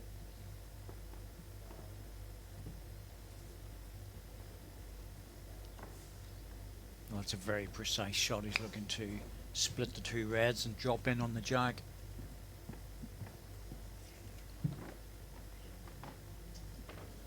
Yeah, it was not that surprised he dropped short trying to play that shot. You know, it's anything over the weight, you were getting nothing. In fact, it could easily have cost you more shots. By bumping onto that red turns the green out. I'm sure Robert wouldn't want that to happen. One down's not overly bad. Well,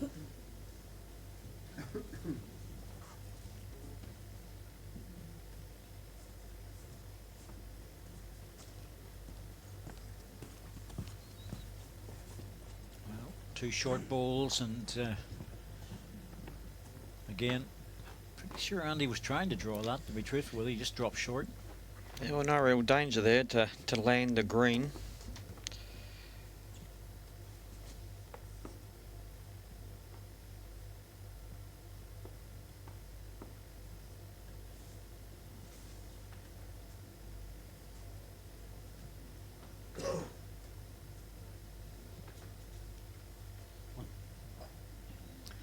Dropping inside as well. One shot declared very quickly. One shot, Andy Thompson. A strange old end, that one. Correct.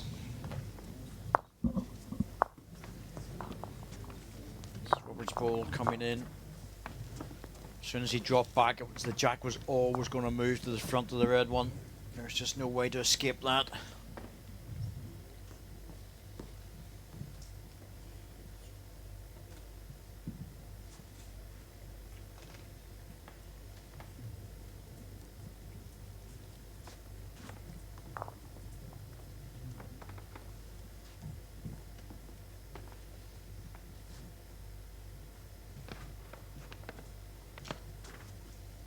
Jack length 30 metres. 30 metres.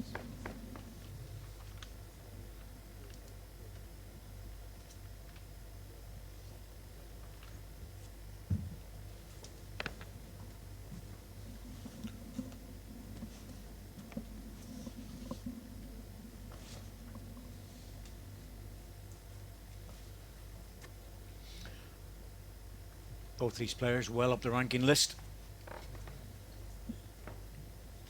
Andy Thompson sitting on number 8, but that could easily change depending on performance in this tournament.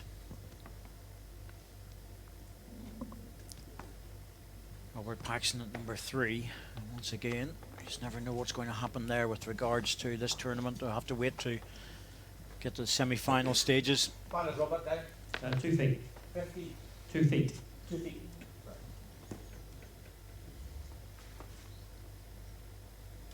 Certainly looks like Greg Harlow's going to be the number 1 for next year.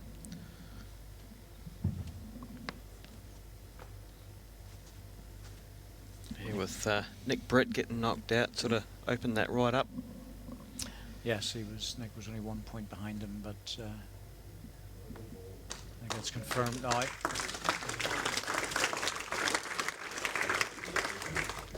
One red.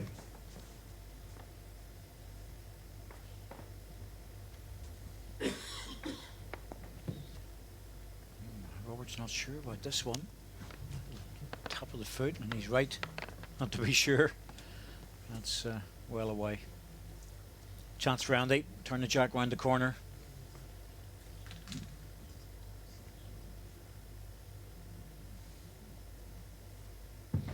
Robert just fighting himself a little bit at the early stages of this match. You know, it's almost like a switch with him though. If gets a couple of good balls in, all of a sudden he starts getting in that rhythm.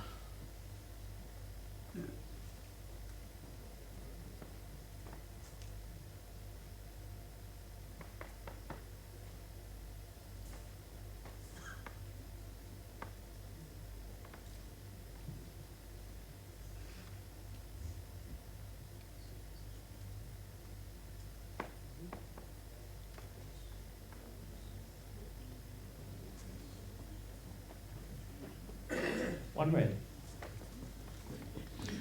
Better effort there from Rob. A decent second shot. Certainly doesn't make it that easy for Andy. So you have to be a little bit careful. Make sure he comes in on the high side. Wide side of the jack. Push the ball out. Let it drift back.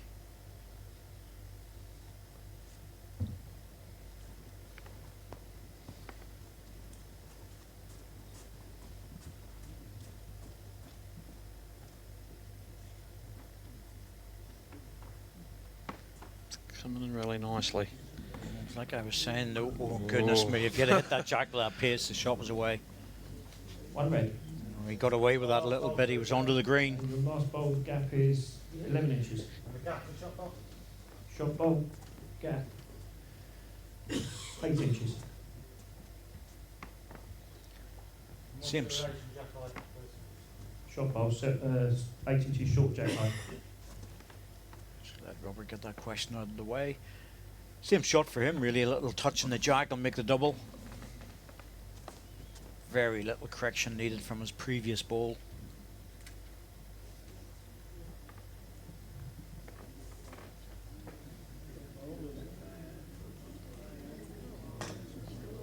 Yeah, he's played it well. Played it really well. Stone cold toucher, number 1. One shot, Robert Paxton. Set score 3-2 after 5 ends. Can't argue when they come in like this. No way, that's the perfect correction on that. And he would have been pretty stoked as bowl didn't fall over as well.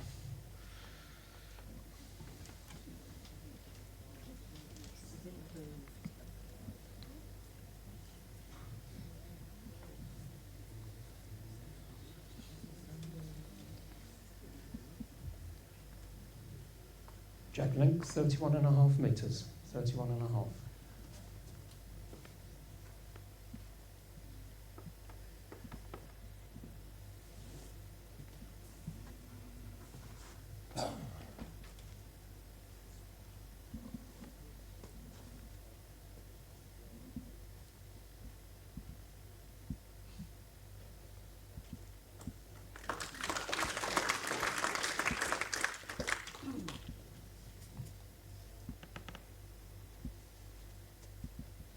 Almost feel that this match has got a few gears to move up. Some decent bowling, no doubt about that, but certainly not as consistent as what we would expect from these players.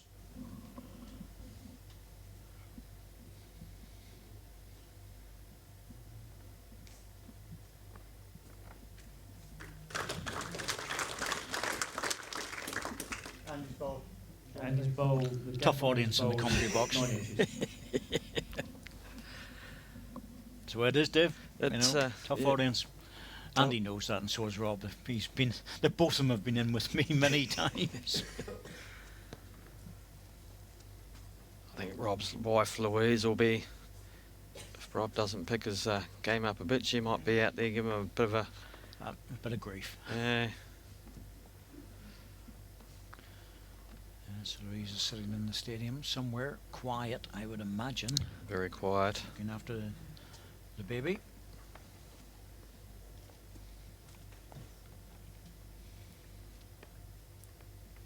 But again, just the short balls are creeping in. Kind of wonder whether the rink's changed a bit, maybe. Well, usually does in the evening, no doubt about that second game, but second session in the afternoon, I think the guys have been saying it's pretty much the same, but the inside line, as you see just the way that ball's running, the inside line just seems to be a little bit heavier and you have to push it that bit more. Just wants to drop inside and rest his own, that's good enough. Yep, drops in. One green and a measure. Go a bit wider, it's a little bit quicker. It's a strange characteristic, but it can happen, especially on club surfaces.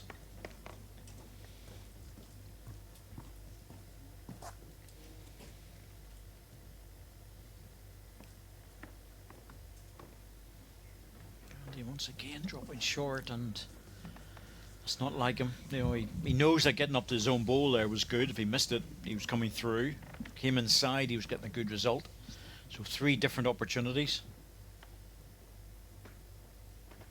I think he'd be looking at the backhand with the next one.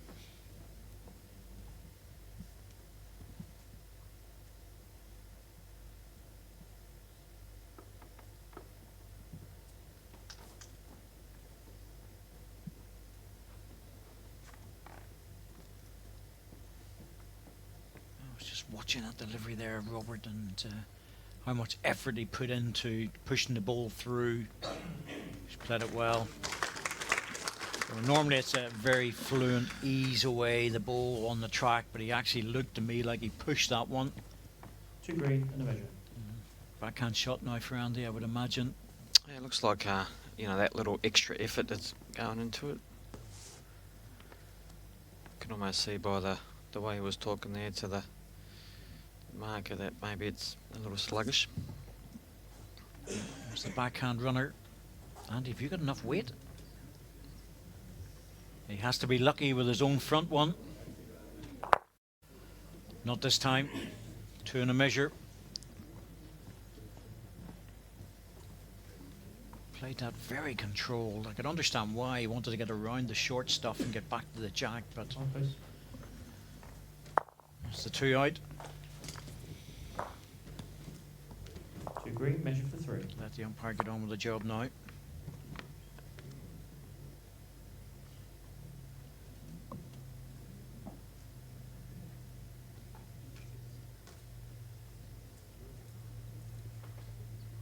As Robert's ball just dropped inside with good weight. Inside the front red one, outside the front red one.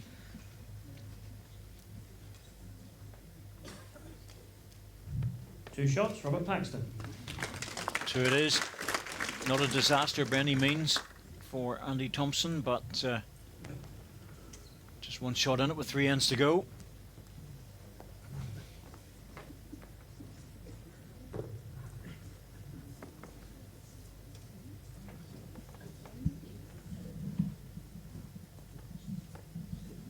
Jack length 13.5 metres. 13.5.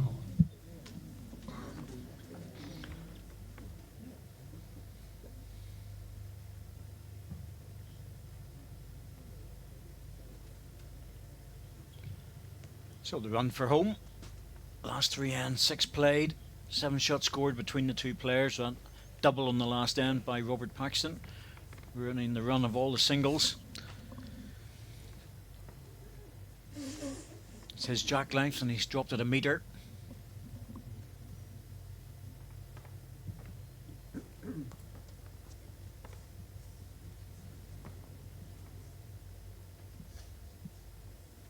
It just seems to be too easy to drop short in this rink, and you know, the inside line seems to be getting the blame for it. Well, guys, it's time to move on the outside line, let it drop in. You know, even a foot jack high, 2 feet jack high is better than dropping a yard short. So that's a much wider line than what Andy Thompson took.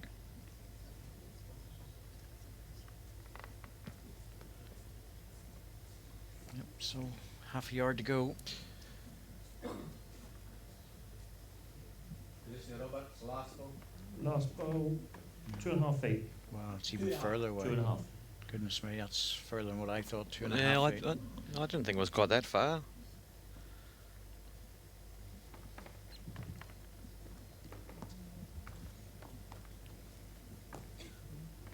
Much wider line, Mandy this time. Just have faith in the ball. A strong bias will bring it all the way back in. There we go. He probably reckoned he didn't push that much more than the first one. 1 red. But that'll tell him it's not as hard as it looks.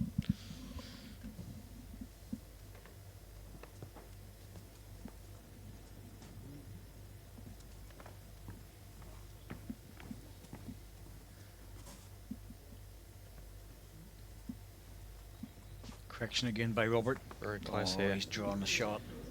Just needs to drop. And there it goes. 1 green. Yeah, played it really well.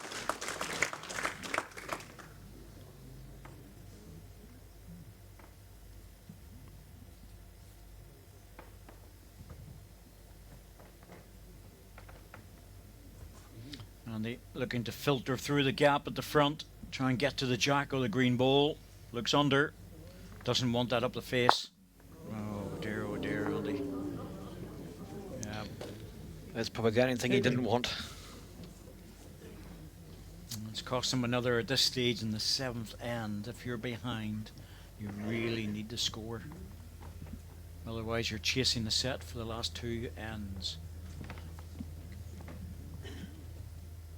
Just the way that's sitting now, that is not easy to get out of. You'd think that the front one would lock in there.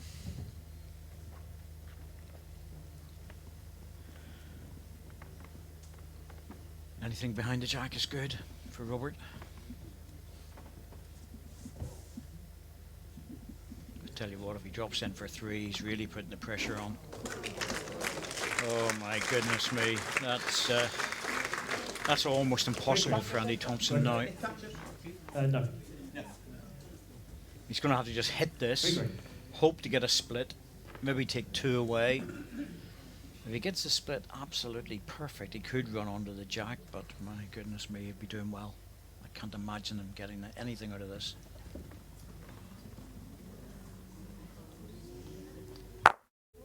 Yeah, that was always the problem. His own ball was disappearing. I didn't expect it really to go up the green, but No, I was just going to say he's probably been a little unlucky there with his own one actually going forward. I think he'd have been happy to lose shots, Robert a Paxton. single, but to lose a 2 was a bit cruel because it was a good hit. Yep. Yeah, it was a remarkable finish to it. 7 ends. That's the position as we see Robert's ball just approaching. That made the 3. That set up the situation for the drive.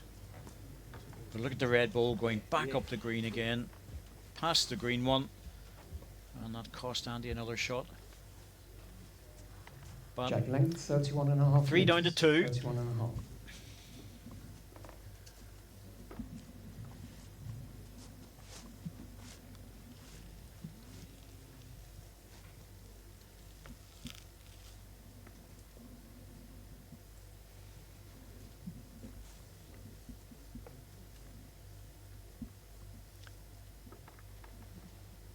So Andy Thompson, 2 ends to go, caught on the 3rd shot. That's the problem he is. He scored 3 and just cannot get off that number 3. Robert Paxton's put a nice little run of 1 and 2 doubles together. So from 3-1 down to 6-3 up, and he's only 2 shots away from winning the set if he can get it this end. And he really has to score to give himself any sort of a chance going into the last end of the set.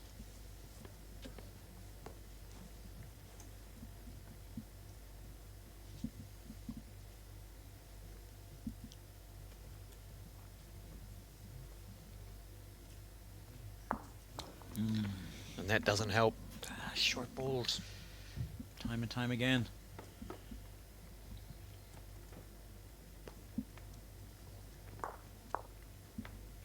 Always difficult to tell from where our position is, which is removed from the rink, just what the problem is. You very rarely see players of this calibre though dropping short balls as often as this. So there will be a reason. It's not just bad play.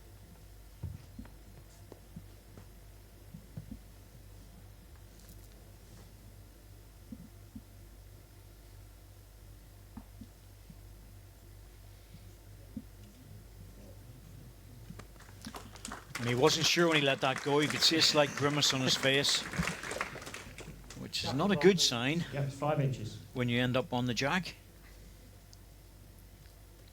Be happy with the result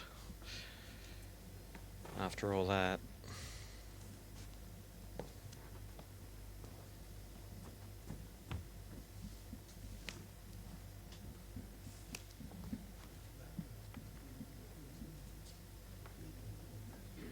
One red. Well, Robert making sure that this one was round by the back, but this is a chance for Andy. Slide another one in, get it really close, put Robert under pressure to play the difficult shots. Well, we've mentioned it before about the scattered head is a chance to pick up a multiple, isn't it? So It's always nasty little heads when they spread about like this, because there's nothing easy about them. If you're in trouble, it takes a really good ball for Robert to get out of bother on this one. He might change his hand, but doesn't need to, but he might. Running ball, single ball target, ball on the jack gives him really nothing. Ball out will give him second shot, but Andy's got another ball left, so really needs to be a draw.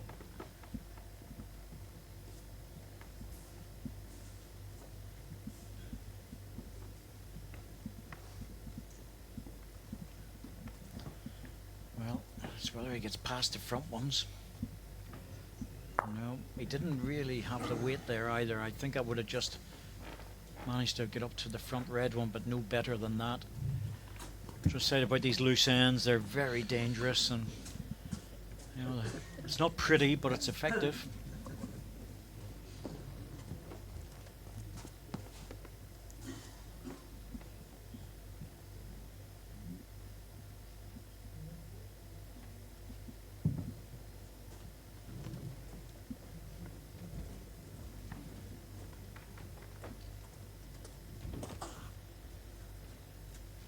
That's struggling.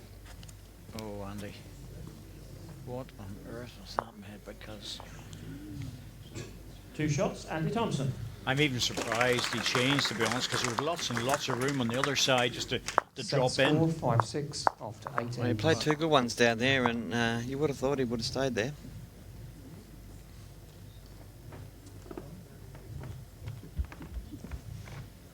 No, again, okay, he got the jack with that, but the last ball didn't need to get to the jack. It just needed to get 15 inches jack high to make the 3. It's not like Andy. You know, it's Jack length 26.5 metres. would have been a one-end shutout as it is. He needs to score here, try and get something out of this set.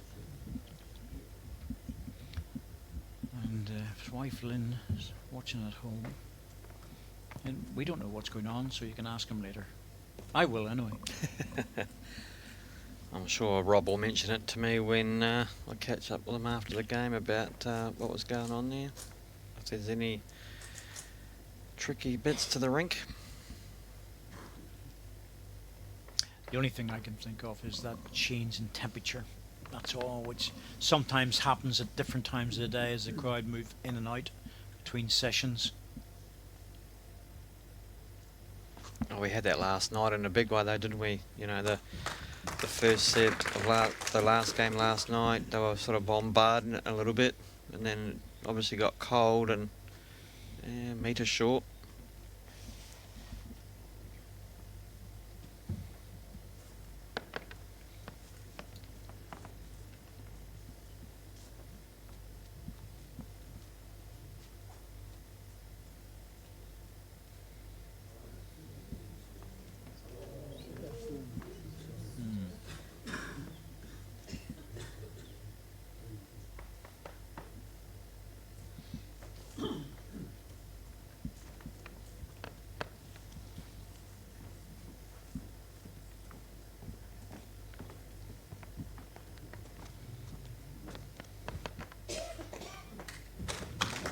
That's a decent one.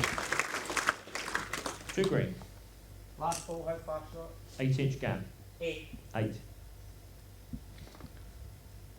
Slight difference in accents there, but message got through. I don't think we'll talk about accents in the commentary box. Oh, look, oh, it's fascinating. It really is.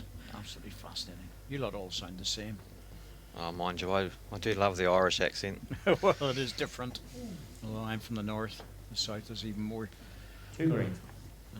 very definite lilt to it. Now, Robert, back ball would be good. Your line set. Cover the 2 red ones. Just 2 feet through 3 feet on his last ball would be good.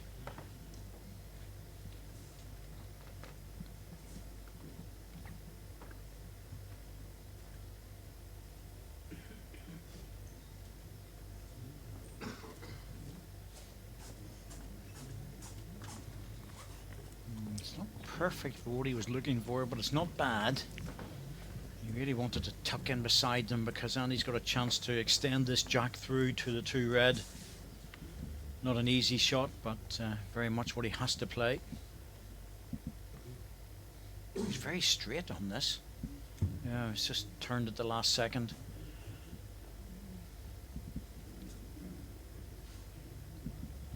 Tough shot.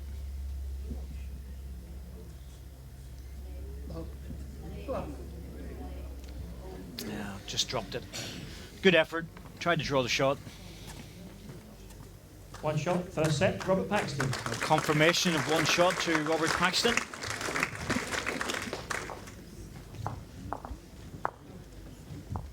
This was the draw shot early in the end.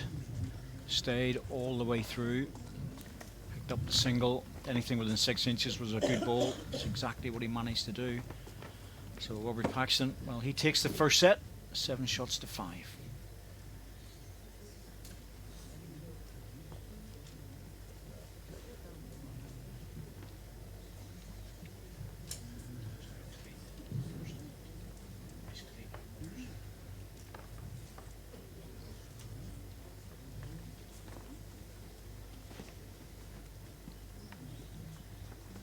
Track length 31 metres. 31.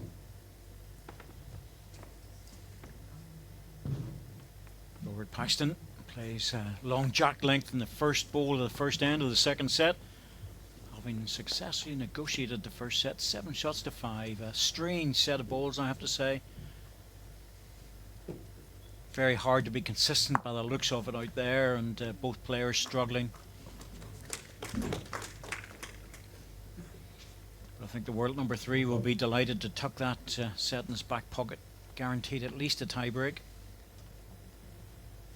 Always add a little bit, excuse me, always adds a little bit of confidence to as well, doesn't it, knowing that you are going to the tiebreaker if things do get ugly. Yes, you need to keep your concentration. We've had lots of evidence of people winning the first set and then losing the second, starting off poorly and having to chase it. We just had a look at some of the stats over the years, and that can happen so easily. So keep your concentration and try and push through. Both players have got a couple of gears to move up.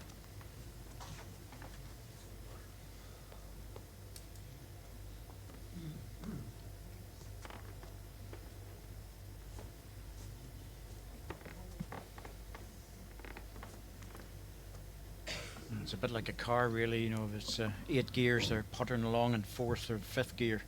It seems like that. A couple of cylinders off. Nothing's really functioning at full efficiency. Might need to drop into the pits for a bit of a tune-up. Well, something's going wrong, I can tell you that. They need something. That's just not like them. Certainly not like Andy. He's dropping a lot of short balls now.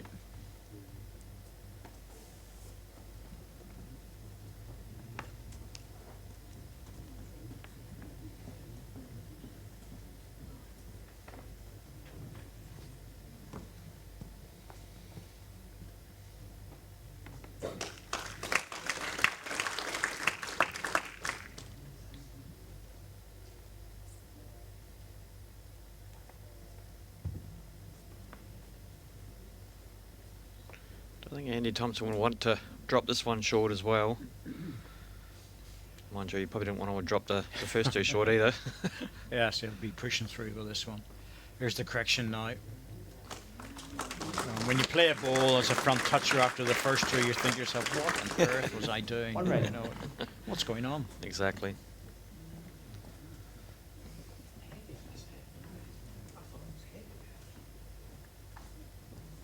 I just heard Andy there just speaking to the marker by saying, I thought it was heavy, you know, when he played that. So, you know, it's all about muscle memory. That's it. Well, we're looking for the inside edge. Very, Oh, he's close to this. very close. Well, clean jack will give him the shot. Well, that gives us a bit of an indication that maybe it is slowing down a bit. Absolutely. Need to get some more people in there to warm it up. Well, it's a good ball by Robert, because the subtle shot would have been to edge the ball off and just stay in its place, but obviously that's very difficult to play. It's certainly not easy for Andy to draw this. You know, he's going to have to go out wide. The general consensus is that it's a bit quicker out there. Hard to judge it. Although this one's struggling for weight. Wow, Andy, that's 3 meters short. Goodness me.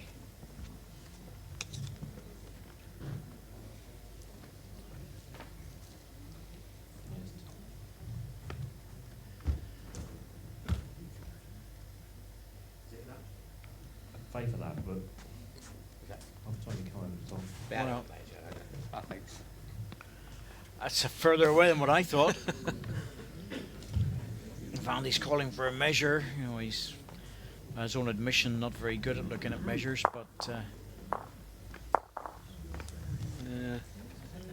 well, actually, it's this ball here that's further away than what I thought. You know, just got good contact in the jack. He really wanted the ball, but if you can see the mark there for the respot on the tee. Well, the tee's 3 meters away, so to the edge of the ditch, and that ball's barely beyond it.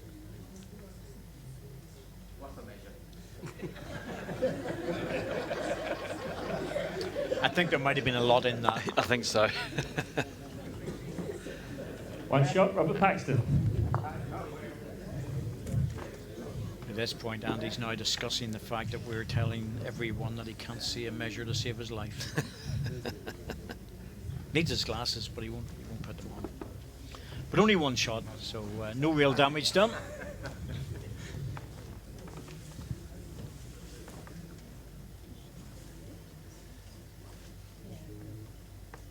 Jag length 30.5 metres, 30.5.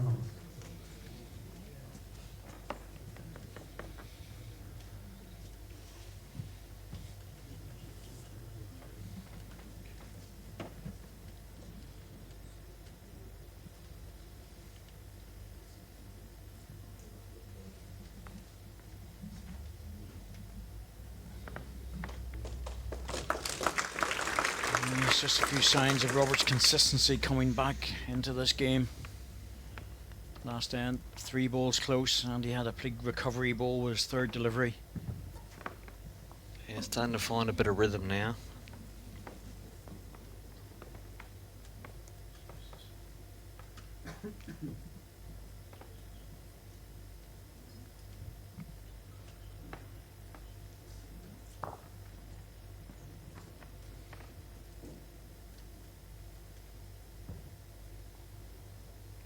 Always enjoy it down in Australia where you've got all these different types of grass available for playing outside. You know, you've got your couch grass and your tiffworth and your bent and various others, and a cutula weed and starfish weed in New Zealand. And we're a bit more simple up here.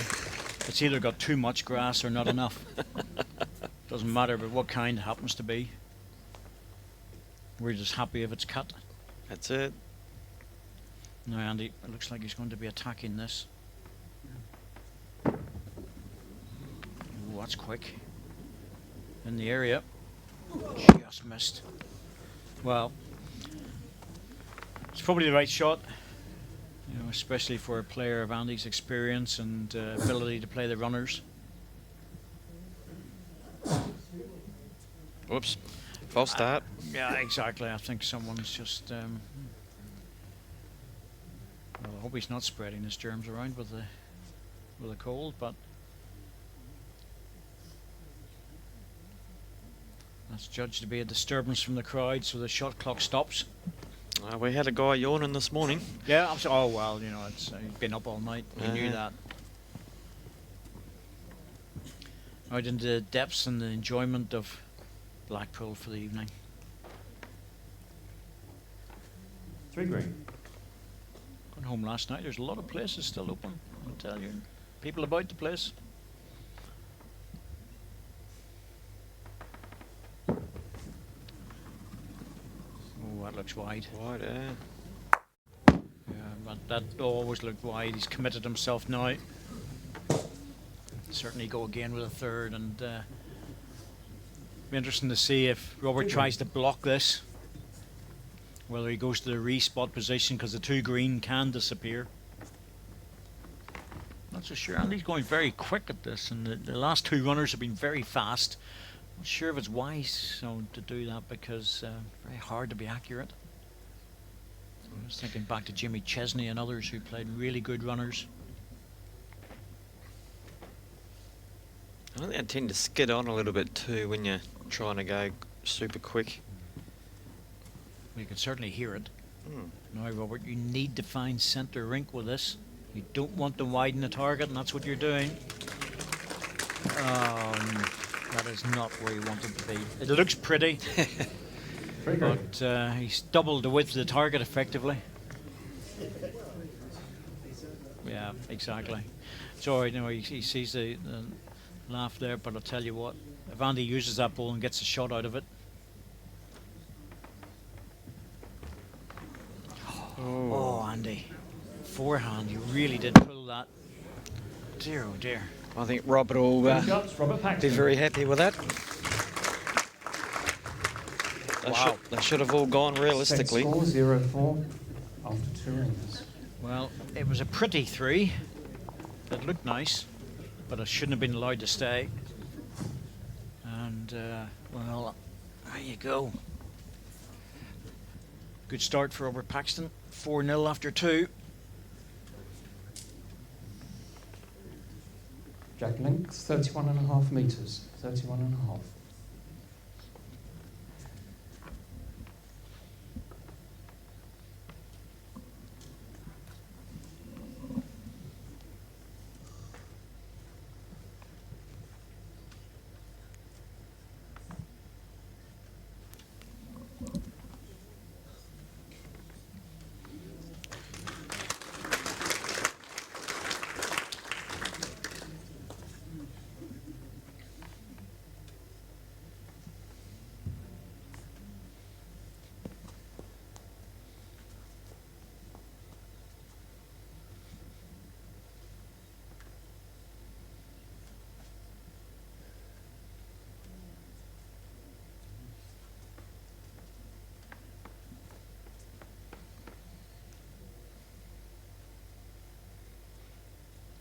So just signs of Robert really starting to find the close balls, the consistency he's been looking for.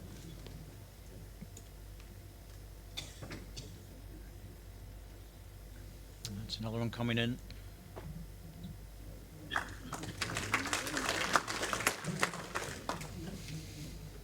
Probably looking to get just behind the Jack, I would say. Andy's tempted here with 2 balls out, but bearing in mind the problems of the last end.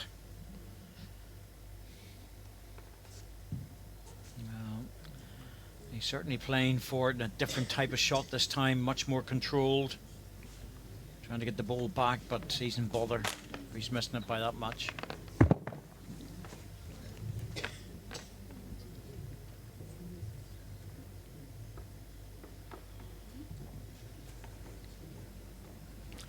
This is sort of a match that can scamper away from you if you're not careful. And 4 running balls.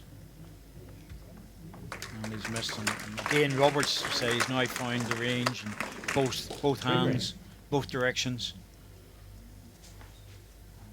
And he'll go a bit different this time, maybe a bit stronger. Let's see. It's a nice shot that because it gives an idea. Well, again, he's going a little bit quicker this time. Narrowed the line down, but it's still fighting it. Yeah. That's now 5 in a row. Yeah. I probably would have lost a lot of money if somebody offered me that bet.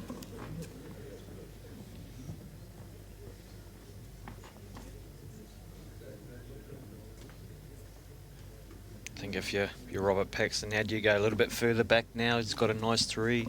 Depends where the jack is on the angle. You know, it's if it's hitting the back ball, it could easily go up the rink. But I don't think there's any need to widen this target any further. You know, the chances are that if Andy comes in and gets the edge of the jack, he might get the shot with the back one. So just doesn't want to be up the side of it. That's okay. That's fine. You know, you've got a bit of cover there. It's another shot. 4 green. And Andy, well, he's in so much trouble now. We can get a really good line there down to see what he's going to play. If it's going to be controlled weight or a heavy shot. Certainly, once again, a bit heavier this time, a bit narrower. He's into something. He's closer. Well, there's that back red one, and I wonder has he managed to steal the shot. If he hasn't, he's taken 3 off. That's a big result.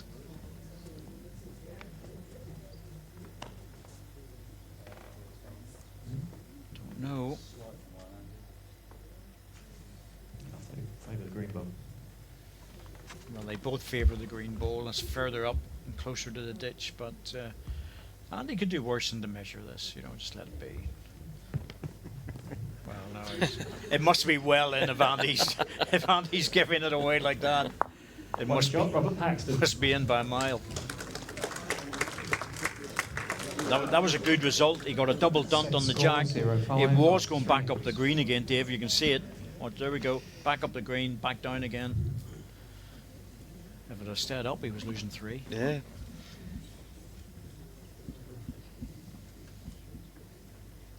Mind you, saved 3 shots. Jack length 30.5 metres. 30.5. 6 goals to be on target though. That's the problem for Andy, and it's most unlike him. He's going to have to get his drawing weight back because Robert, he's moved up a gear or two.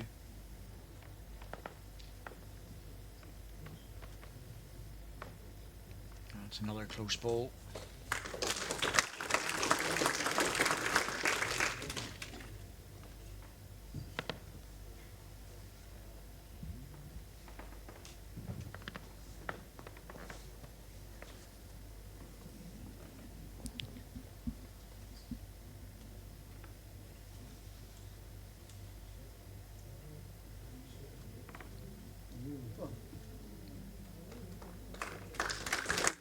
A really good reply there from Andy Thompson. Slightly favoured green bowl. Gap on Andy's bowl is 2.5 inches.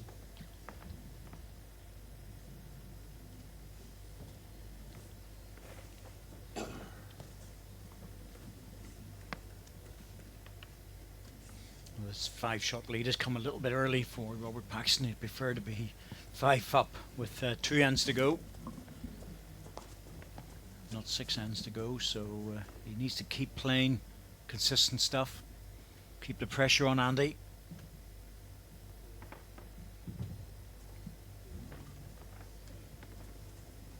Oh, he's starting to nail that first bowl. Most ends now.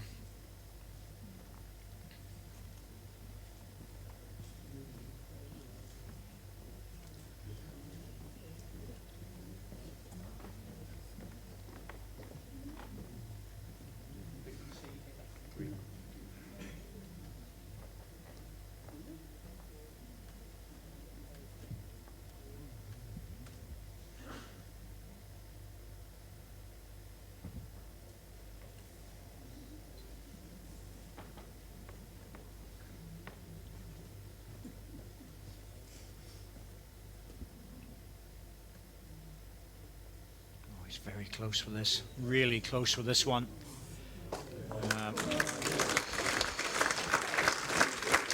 He's been allowed to play himself into this match. Two green.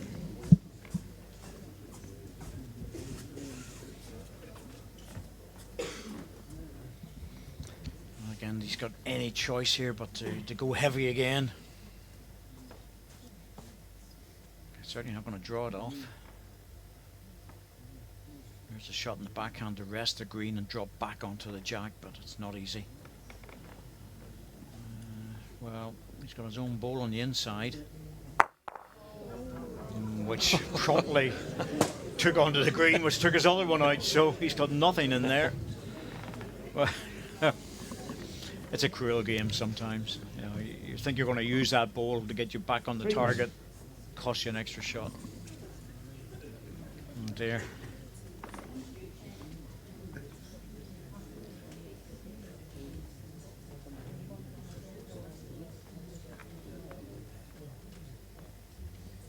I think this might be the 3rd end in a row now that Andy Thompson will be getting on the mat with his last bowl, either 3 or 4 down. Yep. He's certainly in trouble, but it's been very much a matter of Robert Paxton finding his form in the second set, putting the pressure on, and he's playing a recovery game at the moment. He's going to have to draw this. Single ball target, you draw in for second. If you draw the shot, it's a real bonus. But he can't drive at this, I wouldn't think. You know, just not worth it.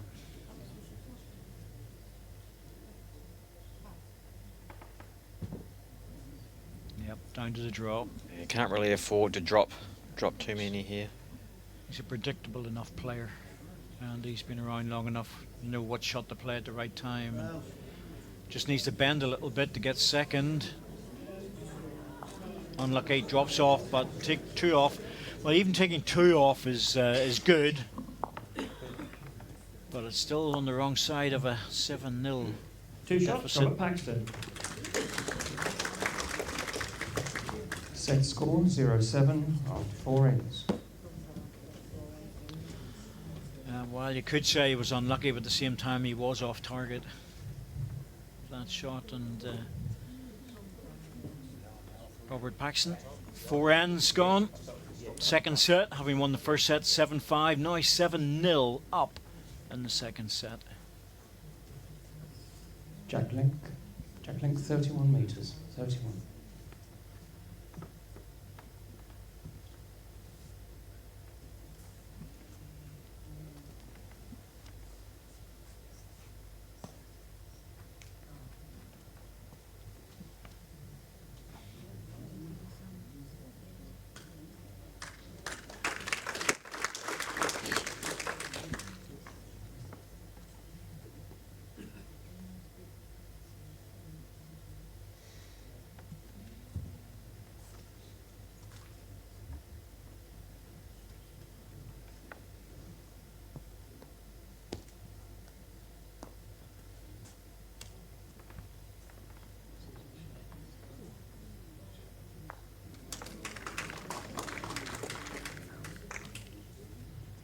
Andy, you need a few more of those because you can't just keep dipping into this well of good bowls. Eventually it will dry up. He's taken a lot of shots off when you think about it, Dave, hasn't he? Well, it has. Yeah, the last probably 3 ends, especially when he's been, I think, 4 down twice and 3 down. One green.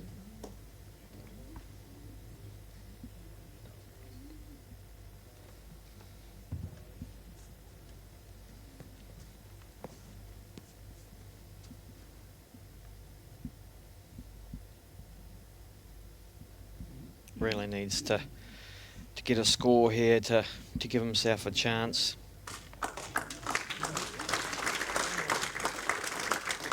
One red. Just past length. Yeah, 2.5 inch past. My last ball, please.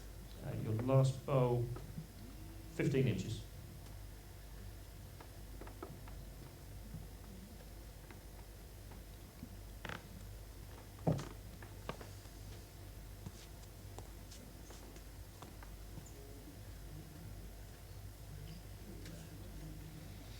Dear Robert. Go back to push this ball. How far away is that? Wow. Robert's closest bowl is the back one. Yeah. It's a really loose one. It's about 2 feet past Jack high. 7 feet away. With a shot against him. He did turn his back on that one. No, it's not one you want to watch, really. No. No, Andy. Can you drop another one in to put Robert under pressure for the first time this set? Nope. One red. Really had a chance there to consolidate the end. Really put Rob under all sorts of pressure.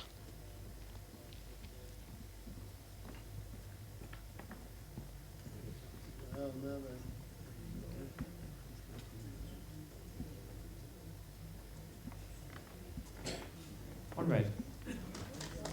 Well, again, Andy needs to draw up here and get a little touch on the jack, try and make the 3. You know, if he drops back on his own bowl, it might be enough to bring his side bowl in. Either way, this is a spare shot opportunity which he really needs to take.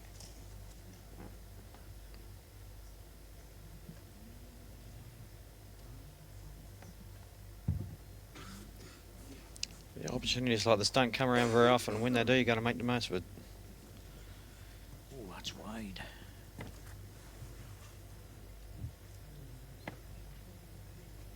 Making an effort now, but it's going to have to do a lot of work to get back. One shot, Andy Thompson. Just the one. Well, chances missed with Andy in the second, or sorry, the third and Set fourth score, bowl, 1-7 but after 5 gets him on ends. the card with a single.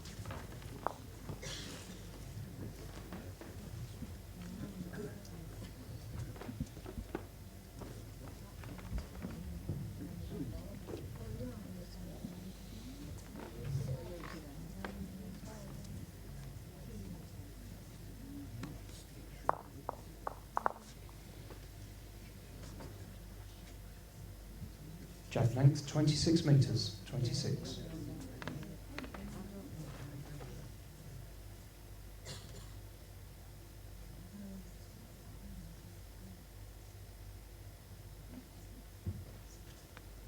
Change of length for Andy. Minimum distance 23 metres, of course, but he's at 26, so it's not a very short end by any means, but he needed to make a change, and that's exactly what he's doing. And that's a decent start.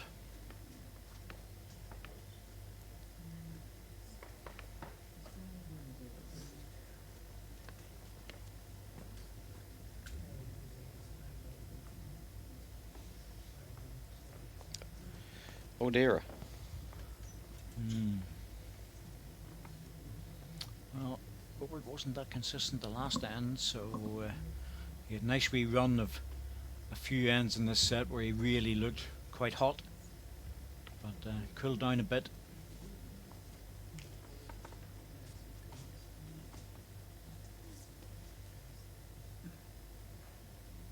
Well, it's more like Andy now.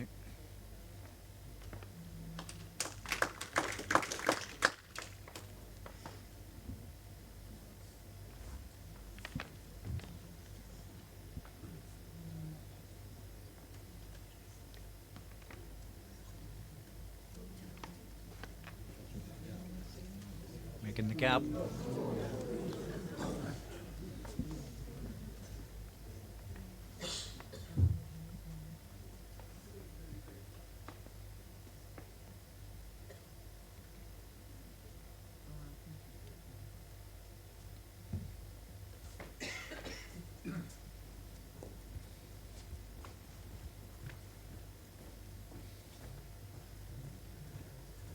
Oh, chance missed, Andy. Chance missed.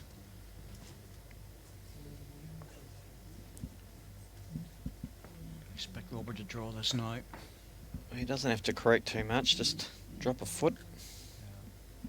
That was the ball that Andy wanted in really close to the jack to force Robert into playing a heavy shot. It's coming back now. Just didn't drop in time. Oh, I tried to wriggle around that one. 2 red. Got another chance. Needs this one. Really close.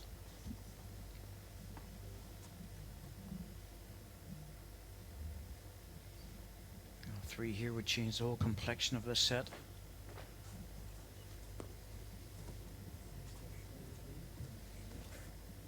Just trying to encourage this one, which I'm going to give you the impression that he's just about up and no more.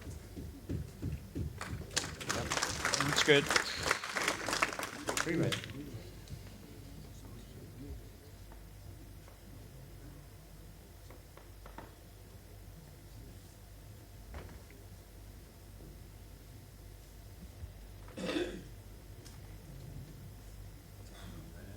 A little bit of extra weight on this on a narrow line. It's going to drop away. It's probably second.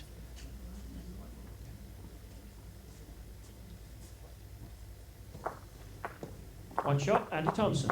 Yep. Recovery ball took Set 2 score, off. 2-7 after 6 And ends. Robert will be quite happy just to lose a single shot.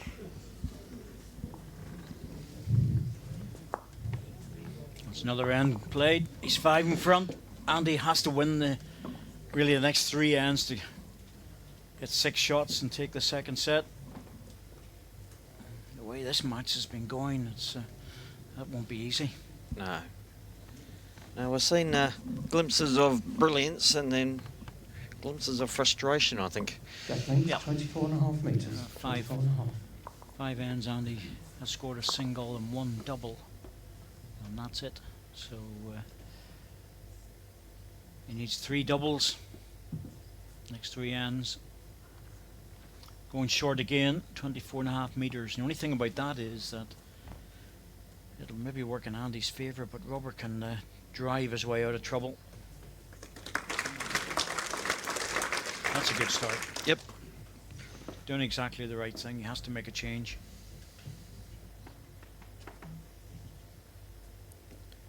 But now that he's starting to get that first one close, you know, he's given himself a chance to make a couple of 3.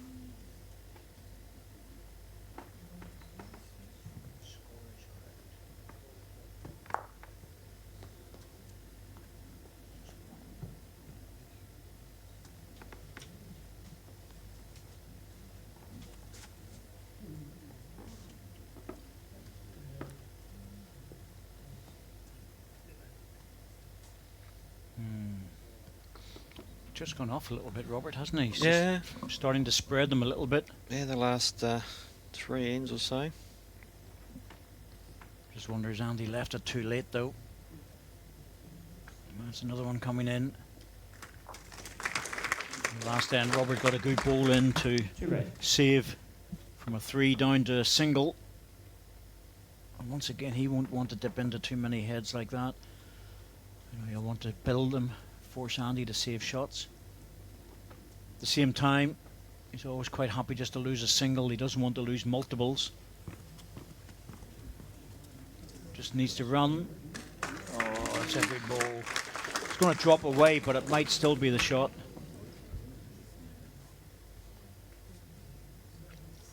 Mind you, for Rob, if it's not the shot, it's a really good second, which is, you know, it's all about now.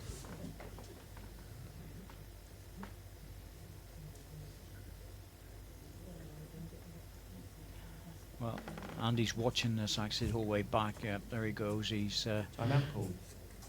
the marker's not allowed to move in to have a look until Andy has stopped looking at the head, and that's the rules. That's the way it operates, and it's a courtesy as well.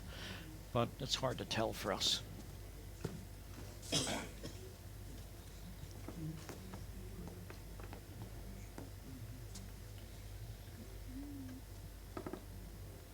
Backhand. I wonder is he trying to edge the ball off?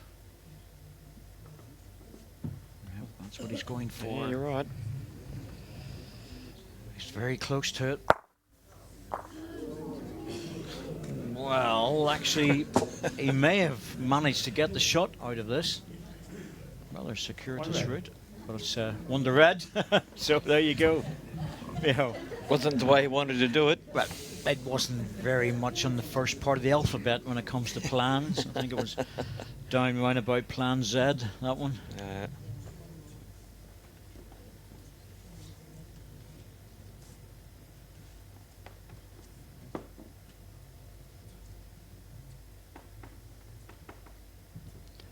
It's left Robert with nothing but a draw, and a rather delicate one at that. Trying to dip in off his own ball. Wow, he's in the area for something. Very close. Well, he probably would have managed to slide that along the carpet an inch. 1 shot, Andy Thompson. Still 1 to red. 1 red. Fortunate one. Set score 3-7 after 7 ends. But he keeps that going. He keeps himself in touch.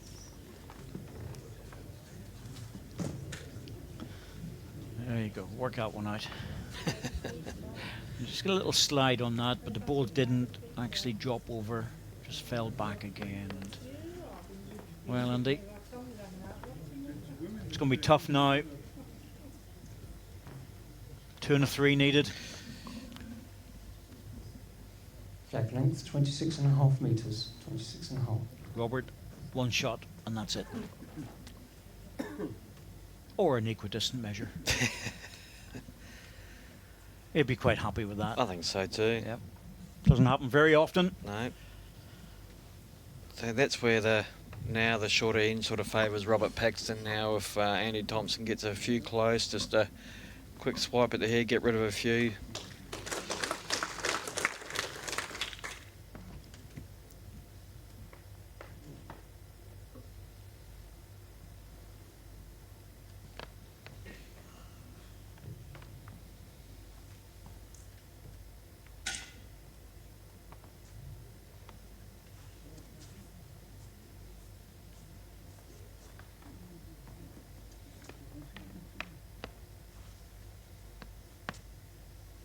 A little bit surprising Robert's just dropping short because like he knows he's got a good drive available to him, so anything behind the jack as a starter ball opens up that opportunity to attack the head.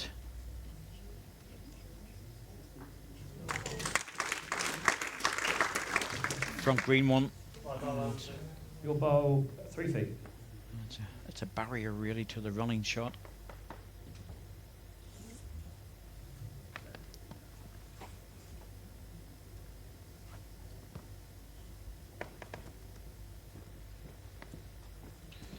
Much better effort here. It's made a correction. That's the one he wanted. One good ball. One green.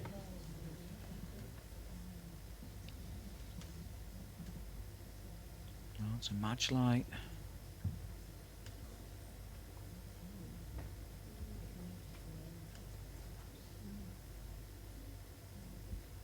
Now, Andy, can you reach through the jack? Need to reach up to the jack and turn it.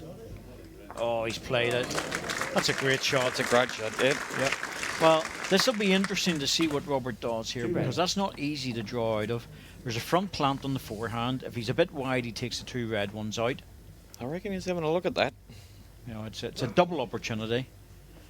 He'd be very unlucky for it to go wrong. Well, he's on the backhand.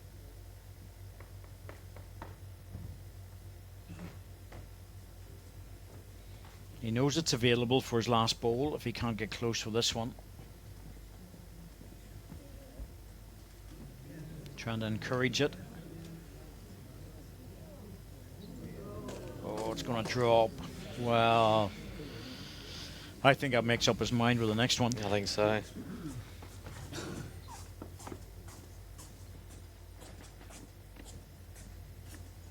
Close for second, Andy. Slightly favour yours.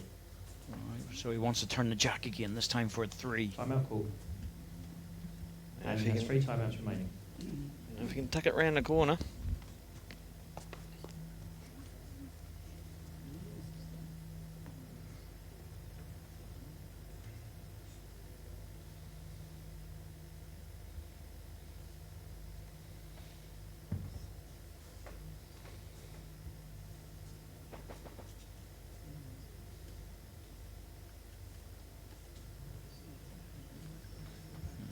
Bit of work to do. Well, Always looked on that wider line, and well, not much wider, but definitely heavier.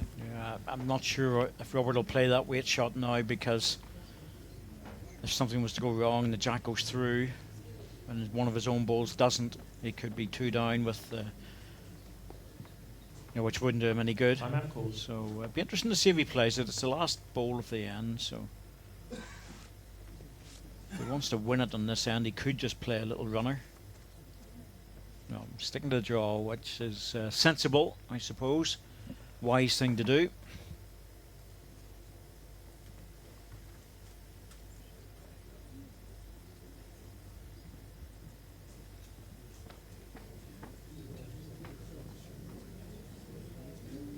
Not quite there. Umpire, please.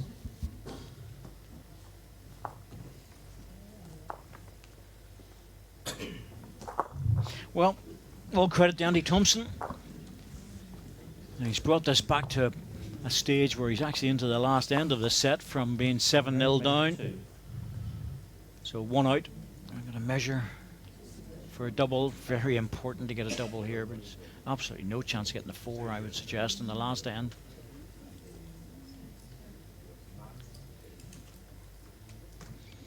That's a fair distance away for the calipers. Normally just pop my box measure in there, but usually work on the basis if it's about 8 to 10 inches away, they'll use the calipers. They are very accurate.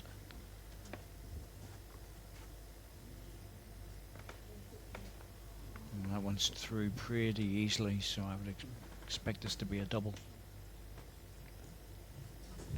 2 shots, Andy Thompson. Yeah, it's big to ask for 3 in the last end as Robert's ball is his last effort. Just dropping short. Set score 5-7 after 8 ends. Andy's been going pretty well on the shorter jack lengths. That's where he's been scoring the shots. Well, he's given this one a fair bit of thought. Well, I can understand why, because he knows if he goes short, and with needing 3 shots, Robert can drive, and he has, as I say, got a good drive. But I think he has to go, about 25, round about that sort of. Jack length 25 metres. Yeah, that's what he was looking for.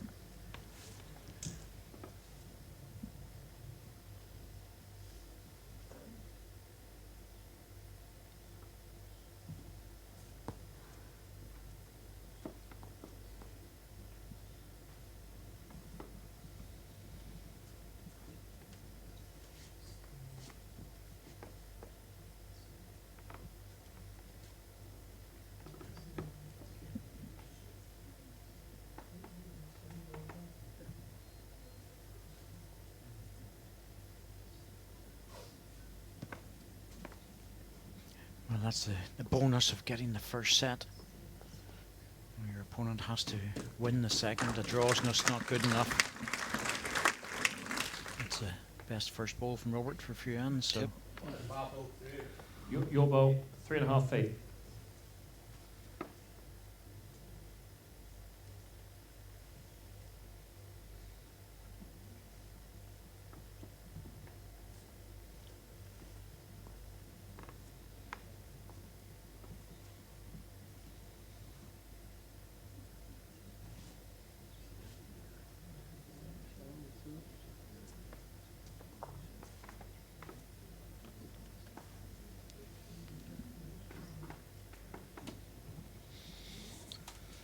You'd think that Rob would be another couple of feet looking to get to those two red ones, just to cut out the trail of the jack.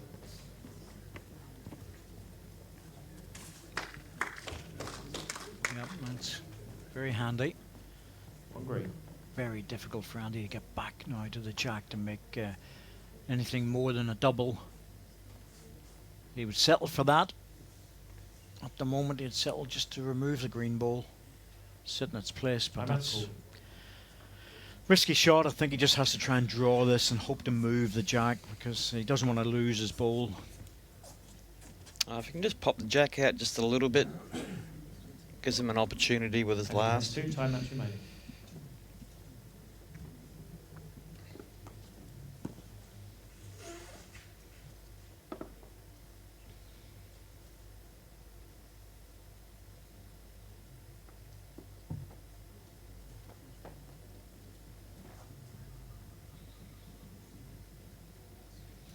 Starting to dip now. Needs an edge. Well, that's a help. That's actually pretty good. That'll force Robert onto the forehand for cover.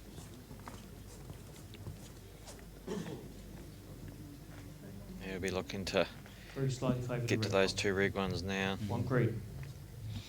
Robert just asked, was he holding third shot, and he's not.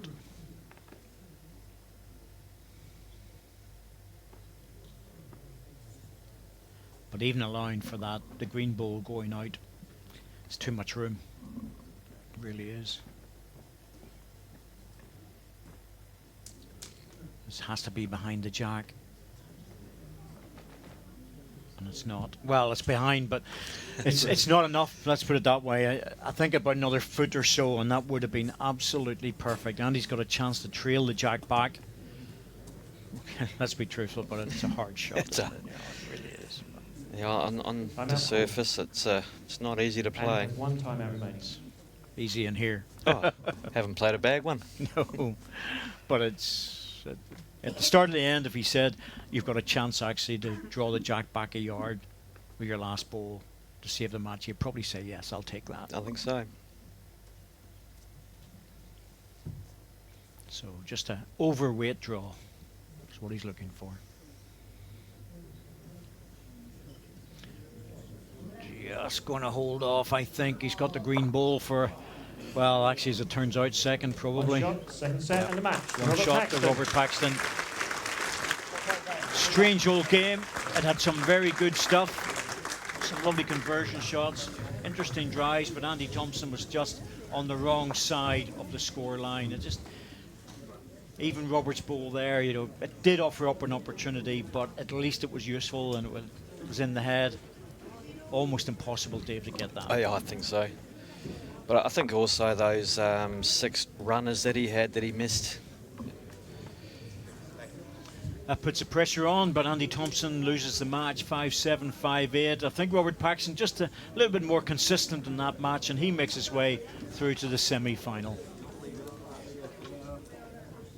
So coming up next, and we'll be joining us at 6 o'clock, Mark Dawes, a local man, plays here at Newton Hall in Blackpool. He'll have a lot of support, and he's up against Darren Burnett, Commonwealth Games gold medal winner in the singles.